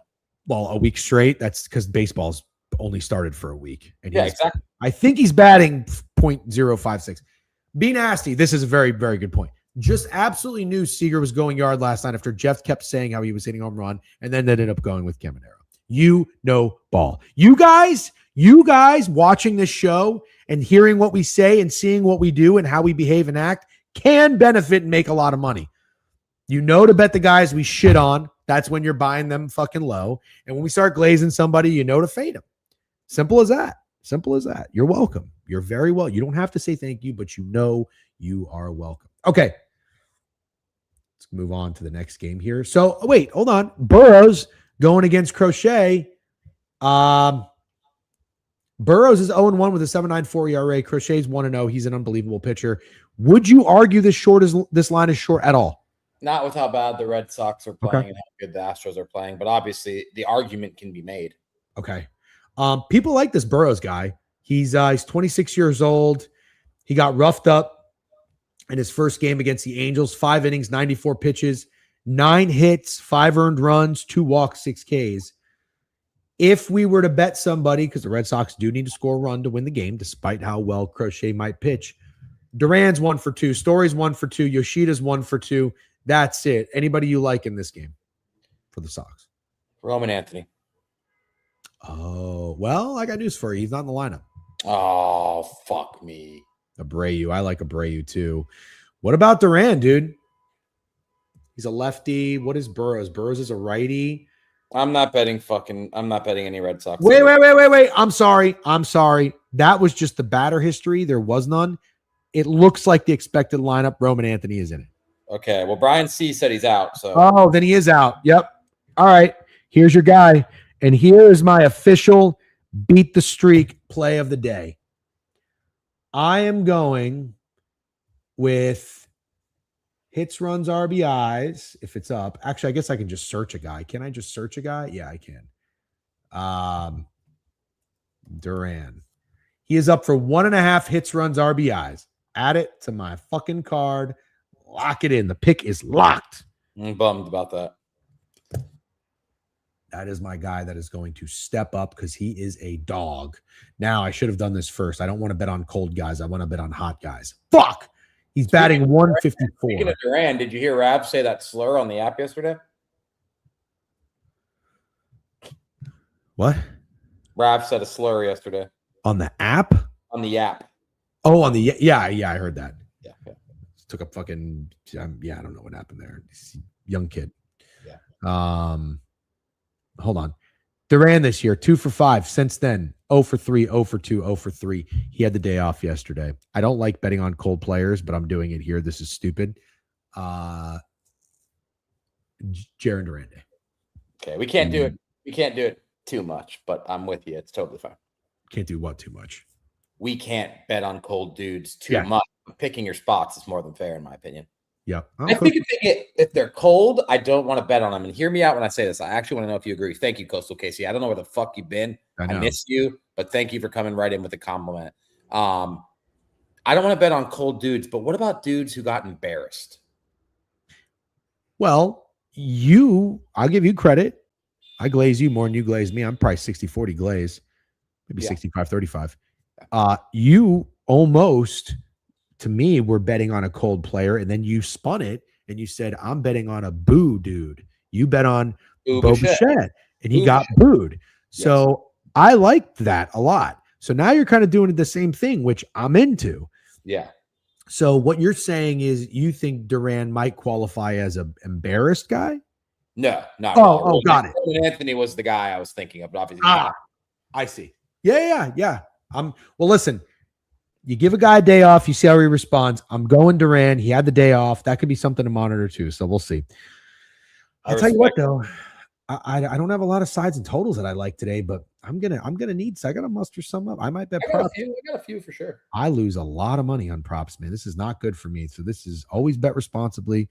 We do this shit for fun. We don't make a living off of it. All right, where are we? We're in 220. The Los Angeles Angels against the Chicago Cubs. The Cubs are looking at about -160, and it's a 6.5 total. Kikuchi, who's 0-0 with a 4.15 ERA against Matthew Boyd, who got it fucked up in his first game. 0-1 with a 14 ERA. Yeah, this is the bounce back spot I'd probably be buying would be Matthew Boyd. Ooh, I like that. Yes, Kiffin, yes. Talk 30 to me. That's the guy I was going to pivot to since Roman Anthony's not playing.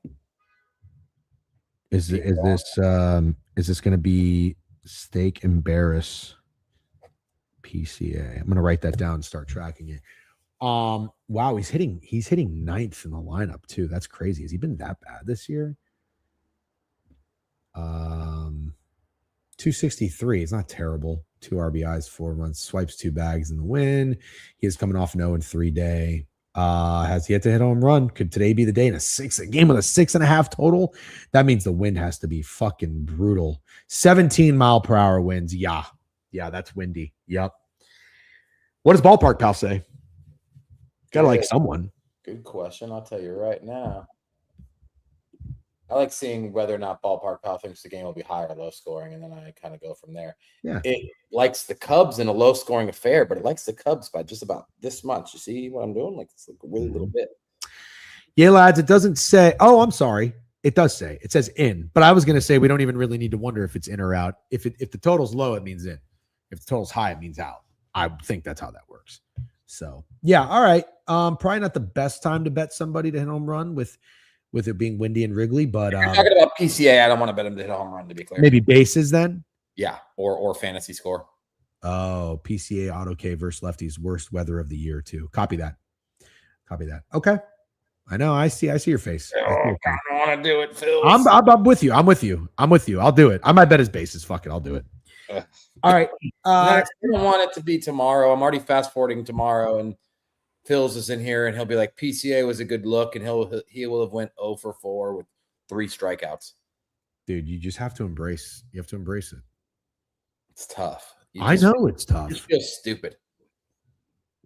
I know it's stupid. Listen, I've been through it with Phil's with Martin Perez. I bet Martin Perez probably 7 or 8 times until he just kept telling me, here goes Degen again. Martin Perez looking like a fishy line, stealing his coin. And I finally stopped, and it felt great. Really did. Born again. Bold R7 with a new follow. Forever Juju with a forever Jew, but like Jewel, not JW with a new follow. But not like Jewel the singer or Jewel the right jewelry, like Jewel the vape. Jewel the vape. Yep, forever Jewel the vape. Bold Aura 7, sick name. All right, what do we think about Scooball today? Lefties against the Diamondbacks. How do they fare? What do we know? Scooball's minus 150 against Gallen, who has a 9 ERA. 0-1 with a 9 ERA is not good. I didn't even know that. I don't even remember that from the Diamondbacks. Oh, it's probably against the Dodgers. I got something, dude. I got something. I have an opinion that I think I can get you in on. Maybe even a collaboration, but let me. Oh, my God. There was not too many high-scoring games yesterday, right? Like, off the top of your head, if you had to guess if the Grand Salami went over or under, you'd say under yesterday, right? Well, all I can think of that went over was the game that we liked, was the Orioles and the Rangers. That went over. 12 runs in Giants, Padres. That was a high-scoring. Astros scored 9, but overall more low-scoring than high-scoring on Dinger Tuesday, right? Dinger Tuesday, the Grand Salami goes under. Then you fast forward to a day. Listen to some guys you got on the bump. Chris Sale, Paul Skeens, Christopher Sanchez, Freddie Peralta, Mizrowski, Crochet, Boyd, Scooble, Kirby, Yamamoto. You thinking what I'm thinking, dude? You're saying today goes over. I'm saying that the teams are going to score runs today. There will be runs. Let there be runs. The Grand Salami is going over. So today is the day we bet 17 home run hitters. We could bet home run guys for sure. People will be hitting dingers today. Oh, there goes Hovey Vic lapping himself. Sure, buddy. Sure, Hovey. Sure. Hovey does say that all the time. He don't say shit. Okay. Well, then let's do this. Well, let's go back when we're done because we'll have some time. It's 11:42. Our tempo and pace is unbelievable today. And we did golf. Full slate of games, a little bit of a recap, talked about April Fools. I don't care what anybody says. The tempo and pace today was a fucking... No, yeah, actually, I'm pretty proud of us today. But now I'm going to check the Grand Salami, if that's okay with you. While you do that, I will talk to myself because I did just tee up. I did hundreds of people in chat. No, I know, but I did tee up the Tigers Diamondbacks game, and you didn't really tell me anything. and that's sorry. It's not the game to fade the Tigers. I understand backing the Tigers with Scooble when I think they've lost the 2 first games is a square look, but it's a square look that I like. Okay. All right. Now you can bet your Grand Salami. Let's talk about the Yankees, who are 4-1. Congratulations to everybody who read my article on my futures plays and is on the Yankees win total over. Only 86. No, that's not the right math. 90.5. They have 4 wins. 87 more wins to go. Practically almost there. But in all seriousness, they are going against George Kirby, who it looks like, according to Pickett, is a short favorite, -116. The total in this one is low, 7. But it makes sense. Seattle, it's a pitcher's park. And you've got Cam Schlittler going for the Yankees today. Surprisingly, Seattle has played every game at home this year. They are 3-3 on totals. 3 games to the over, 3 games under. There's not been a game that's gone over in this series yet. 2-1 against the Yankees, 5-0 yesterday. So now, third and final game of the series. Wouldn't it be something if today went over? Maybe. That's how I used to bet. It was a pretty profitable system. Not now. I like Cam Schlittler. I like him a lot. He's a bad motherfucker. He's a good pitcher. But Mariners lineup that I do respect just got shut out. Back-to-back games for Schlittler on the road. He's a young cat. That's what I usually say about young people. 25 years old. I don't know what to do in this game, Steak. But I think I would go back to my old self and get a little nasty and probably expect some runs. Okay, I like the runs, and I think a lot of them come from the Yankees. Okay, so let's do this real quick then. And I'm going to go to Cam Schlittler and just look at history against this lineup. Huh? Yerfie? Ooh, don't hate the Yerfie. Not a lot of familiarity with the Mariners against Schlittler. Let's go to Kirby. Kirby's been around a little bit longer. Let's see. All right. Ooh, I got news for you, brother. Kirby owns the Yankees. All right. I got one for you. Ready for this?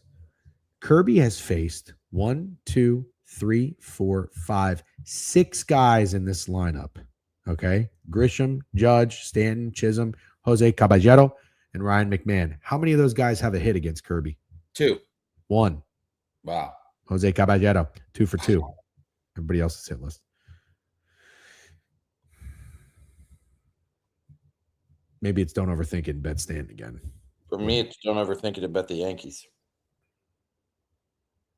And the runs. I like the runs. And I like the Yerfie. Wow. Trifecta? You should go 3 bets in one game. That'll be fun. 4 o'clock. I'll join you. Yeah, that sounds like a really good time. I'll probably be done with all my stuff by then. Wavy Santee, literally just here to fade Trent, bro. All right. Well, you're about 2 hours and 15 minutes early. So yeah, you could fade us as a little appetizer. It's a pretty good idea. You can, or you can just treat it like an airport. You got here early. You just check in, get to the lounge. If you don't have access to the lounge, go to a restaurant, get a seat, make sure you got an outlet, get a beer, something light, and just wait around. Yeah. What's up, Bunks? At brunch with my boo. You're at brunch on a Wednesday? Interesting. Oh, shoot 'em up got an interesting life, man. I like little shoot 'em up.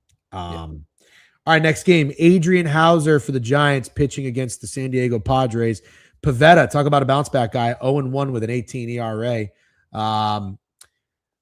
Padres are -145. Total in this one is 8, -110 each way. I'm with you, man. Padres fade candidates throughout the entire season. With you on that, more than the Astros, more than the Rangers. Still like the Astros as a fade candidate, though, despite the start. But I'm good on the Padres. However, remember, this is how it works. I just bet the Padres team total over 3.5. They landed on 3. Story of my life. They're going to score 18 runs today. Yeah. Okay. So, do you agree or disagree? I kind of agree. I like it, and that's why I think I'm not going to bet it. Okay.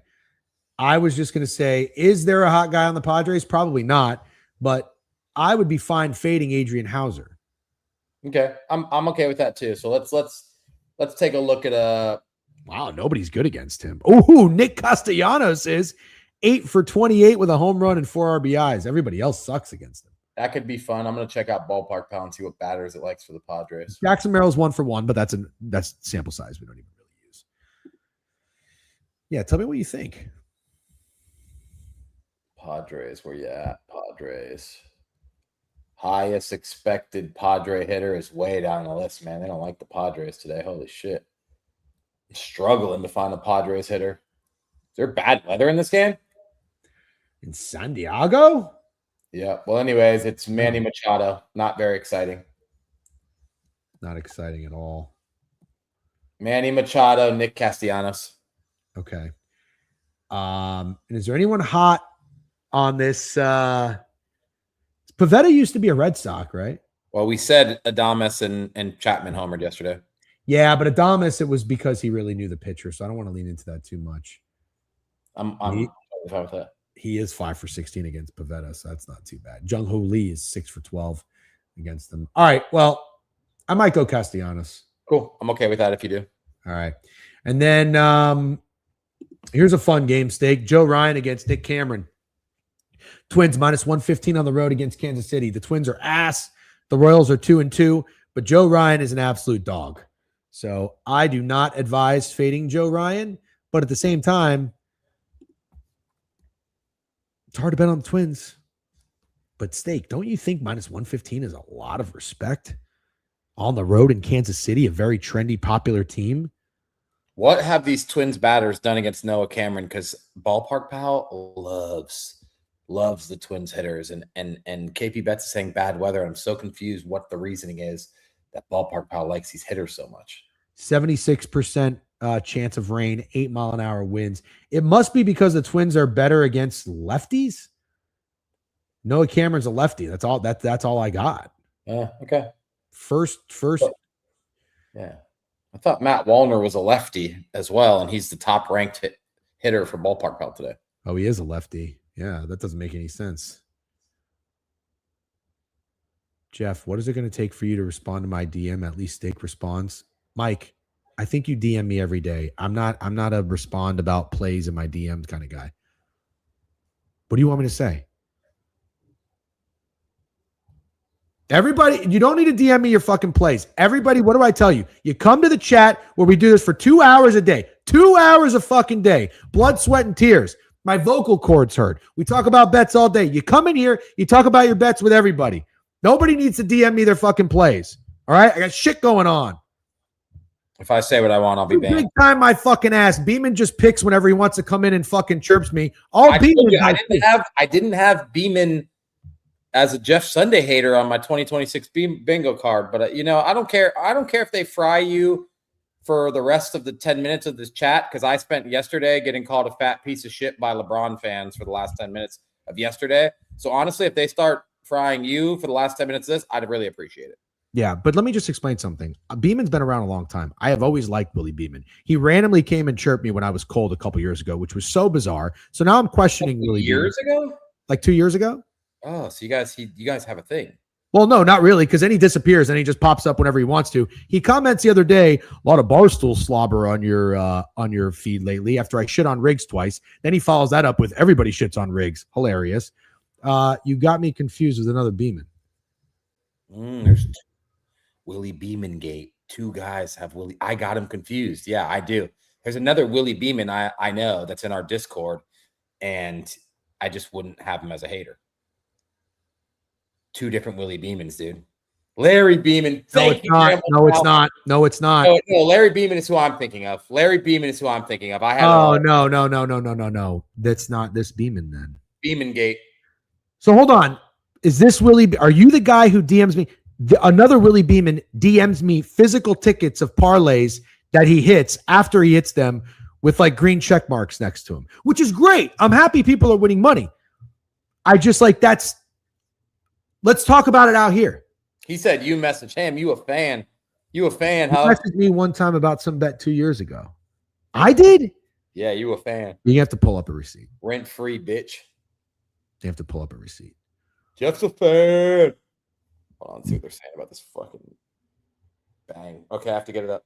Dude, the Beeman Files is very funny, by the way.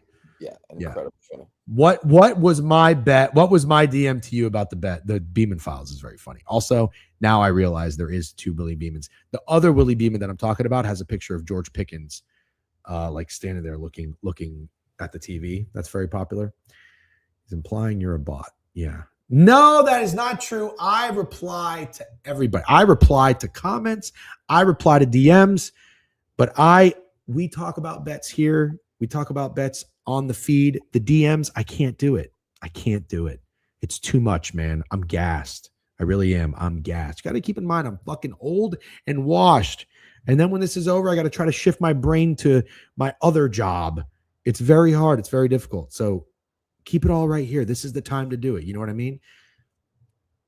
And bringing the best out of the stream, too. This is where we hang out. We talk bets. He can't engage me bait in the DMs. Very funny. Crazy that Biev has another burner. Hope you didn't lose. Oh, yeah. No way. Oh, I was talking shit for sure. This is hilarious, dude. Beeman Gate. Dude, another Willie Beeman chirped me when I was live. Larry Beeman, dude. No, it's not Larry Beeman, I promise. This is not Larry Beeman. Okay, Larry Beeman, which is also very confusing. Larry Beeman here is a different name on Twitter. On Twitter, there are two Willie Beemans. This Willie Beeman I thought was chirping me, and I always thought this Willie Beeman was cool. Hope you didn't lose one fading that under. Very funny. Yes, that's exactly what happened. Yep. I was live streaming. I know exactly what it was. I was live streaming a hockey game, I think at T Squared. And he came into live stream and he chirped me. And then the bet I had won. So I was like, fuck you. Okay, listen, man. I've just bet $200 on the salami. It's 100 for each of us because you're my friend. Okay. Sorry about that, Beeman. I'm giving you my frustration from another Willie Beeman. So I just want to make it clear. My apologies. Hand up. Yeah, good apology. You're so close to the camera right now. Can you sit down? I want to talk about the salami together, and I want you to get in on it because I want you to be excited about this salami. You know how fun it is to root for runs all day in every game? That shit is so fun, dude. No. Don't go into some long fucking winded rant about how you invented the salami. I don't give a fuck, man. I'm just reminding you. I know we used to bet it together all the time. I know what the salami is. I'm just reminding you. Do you remember how much fun we've had? I'm just recalling the good times. We don't need a rant. We only have 5 minutes left. Yeah. Let me just say one more thing. Sorry, I was being a dick, Beeman. I was being a dick because I thought you were the other Beeman. Did that already. Beeman's fine. I just want to make sure. 2 apologies for Beeman? Jesus. Yeah, I like Beeman. He's been around a long fucking time. Beeman's been around before you've been here, motherfucker. So, yeah, give him some respect. He's a grown man. He'll take the. You don't know he's a grown man. You don't know that. 100% a grown man. Long time. He deserves to apologize. He's a good guy. I've always liked Willie Beeman. Holy shit, it's fat girls. Holy shit, it's fat girls. I'm doing tricks on 32, it. You're a grown man. You're a grown man. All right, go back on about your fucking salami rant like it's the first time I've heard of the salami. Go ahead. Yes, we have a meme. We have a graphic made of the salamis. Do I know how fun it is to sweat runs all day? Yes. What are you getting to? Doing the rant I specifically asked you not to do. All right. You know what? I'm pulling a stake. Sorry, I wasn't listening. Go. Give me the salami rant. No, aren't you excited to bet the salami again? Are we betting the salami today? Yeah, I just put $100 on it for both of us. Oh, and okay. I posted it. You should retweet it and say 100 of this is mine. That's so stupid. Oh my God. Why did you just say it's for us? Why did you have to retweet it? If you don't retweet it, I'm not going to give you $100. You were cooking, bro. You were cooking until that. You were cooking. Do you realize how cuck behavior? Everybody likes to throw around the word cuck and they never use it properly. Ever. They all fucking listen to Biev and just every chair is a cuck chair. Me retweeting your ticket about the salami and saying, by the way, $100 of this is mine is cuck behavior. You should have said, Jeff and I are fucking. I'll be honest. When it comes to cuck behavior, I'll just take your word for it. Okay. So can you redo the tweet and say, Jeff? Party up. What am I supposed to do now? I don't know. Can you get it anywhere you bet?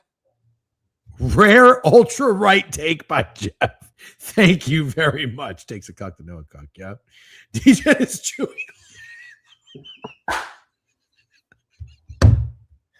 That's very funny. Oh my God, that is so funny. I really am, but it's not my fault. This is why we're mushes. I just glazed the tempo and pace, and then this happens.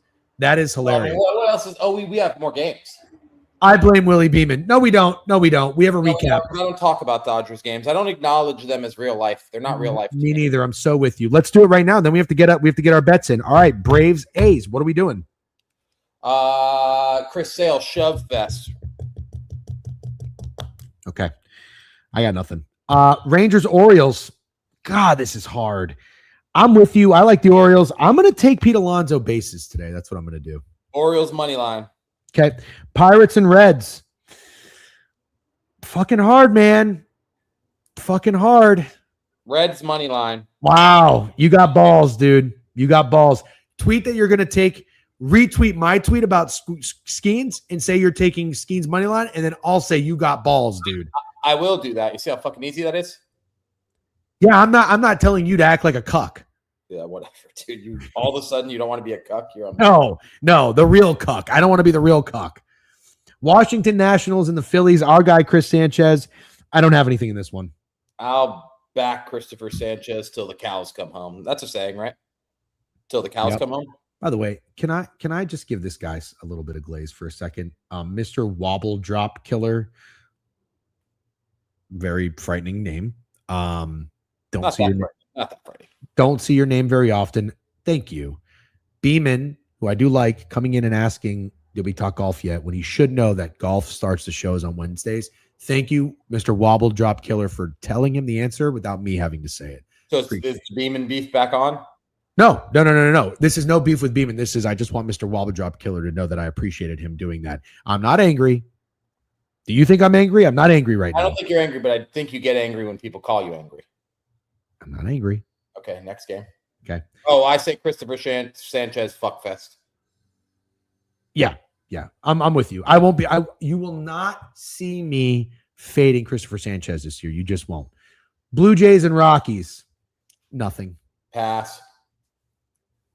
White Sox, Marlins. I don't know. This one's tough. White Sox forever. Yeah. You know what? I'm kind of with you. Fuck it. I might tell you on the Sox that I need something. I don't have sides in total. Yeah, sure. No problem. Cardinals and the Mets. Mets minus 164. I don't have anything. Money must be hammering the Cardinals. Why? Because they were minus 171 when we started talking about this. Oh, interesting. Okay. Rays and Brewers. You're going to take the Rays today, and I'm going to go back to Junior Caminero. Raise up, dude. Raise up. Okay. Boston Red Sox and the Houston Astros. Jaron Durant stepping up after a day off with no Roman Anthony in. Totally fine with that. It's a must-win for the Red Sox. Angels and Cubs. I'm spraying the board. That's crazy. I sprayed last night. I'm not really spraying today, but I'm going to take stuff. I'm not even going to get out of this chair before I post all my wagers. I'm going to sit right here when we end stream and fucking go nuts. And I got to get up beat the streak playing. God, there's a lot to do, man. We got to wrap it up. Crow Armstrong. No, I could probably get Pete Crow Armstrong in later, 2:20 p.m. I had, so I'm eating better now. Yeah. We're locking in. I made skirt steak last night with a little rice and beans, avocado. Today for lunch, I was gonna do a salad, but I'm not. I'm easing back into it. I got low carb tortillas. I bought some chicken. I'm gonna cook some chicken up, and then I'm gonna have 2 like chicken tacos or 1 big chicken. No, I can't do a chicken burrito. I only have smaller tortillas. Low carb wraps are good. They are good. I like them. Yeah. Tigers and Diamondbacks. I don't have anything. Pass. Oh, steak embarrassing guy. PCA. We got to watch that. Yeah, that's my beat the streak play. Going for 5 in a row, by the way. Going for 5 in a row. I'm on that ass. I see now you can start. Now you can start. Yep. Do it up. Glizzy gobble it up. I don't know. Do something. Yankees, Mariners. What did you say? Yankees. Giants and Padres. Nothing. Didn't we like runs in the Yankees game? Yeah. Well, you like runs across the board because I don't know if you know this, but the Grand Salami is runs for every game. Yep. And I don't know if you know this, but it's a really fun thing to do with your friend. You know what? I hereby declare we are the salami guys. We'll make that our thing. All right. And the next time you post it, be inclusive. Okay. Don't make me have to be like, hey, I'm invited too. Maybe Nick Castellanos. I put $100 fucking on it for you. I'll send you the $100. I don't want the fucking $100. You know what? Fine. Retweet. I don't want you to want the $100. Minnesota Twins against the Royals. I think it's crazy to see the Twins favored in Kansas City. I don't care how good Joe Ryan is. That is insane. I think the Twins win this game. Yeah, I do too, but I don't think I want to bet it. Guardians and Dodgers. 7:40 p.m. rolls around. I might end up betting the Twins. Did the 2 that were at 6 yesterday win? What's he referring to? He is referring to beat the streak, and I don't know. I thought I saw on the leaderboard that there was only people at 6 today, but I'm not 100% sure. You can see the leaderboard on the website, though. Okay. Degen refusing to tell Beeman, then taking 2 minutes to think wobble makes sense. What did I refuse to tell Beeman? I don't know what he means. Tail. Tail. Jeff's little guy on Elf, they bring in to help write the kids' books when someone calls. I get upset when people ask me what's wrong a million times. Nothing, fuckface. Yeah. No. Okay. Here's a good trick question. What did Rav say about the video that got taken down? Something that Jaden Ivey would be a fan of. Bye-bye. See you later.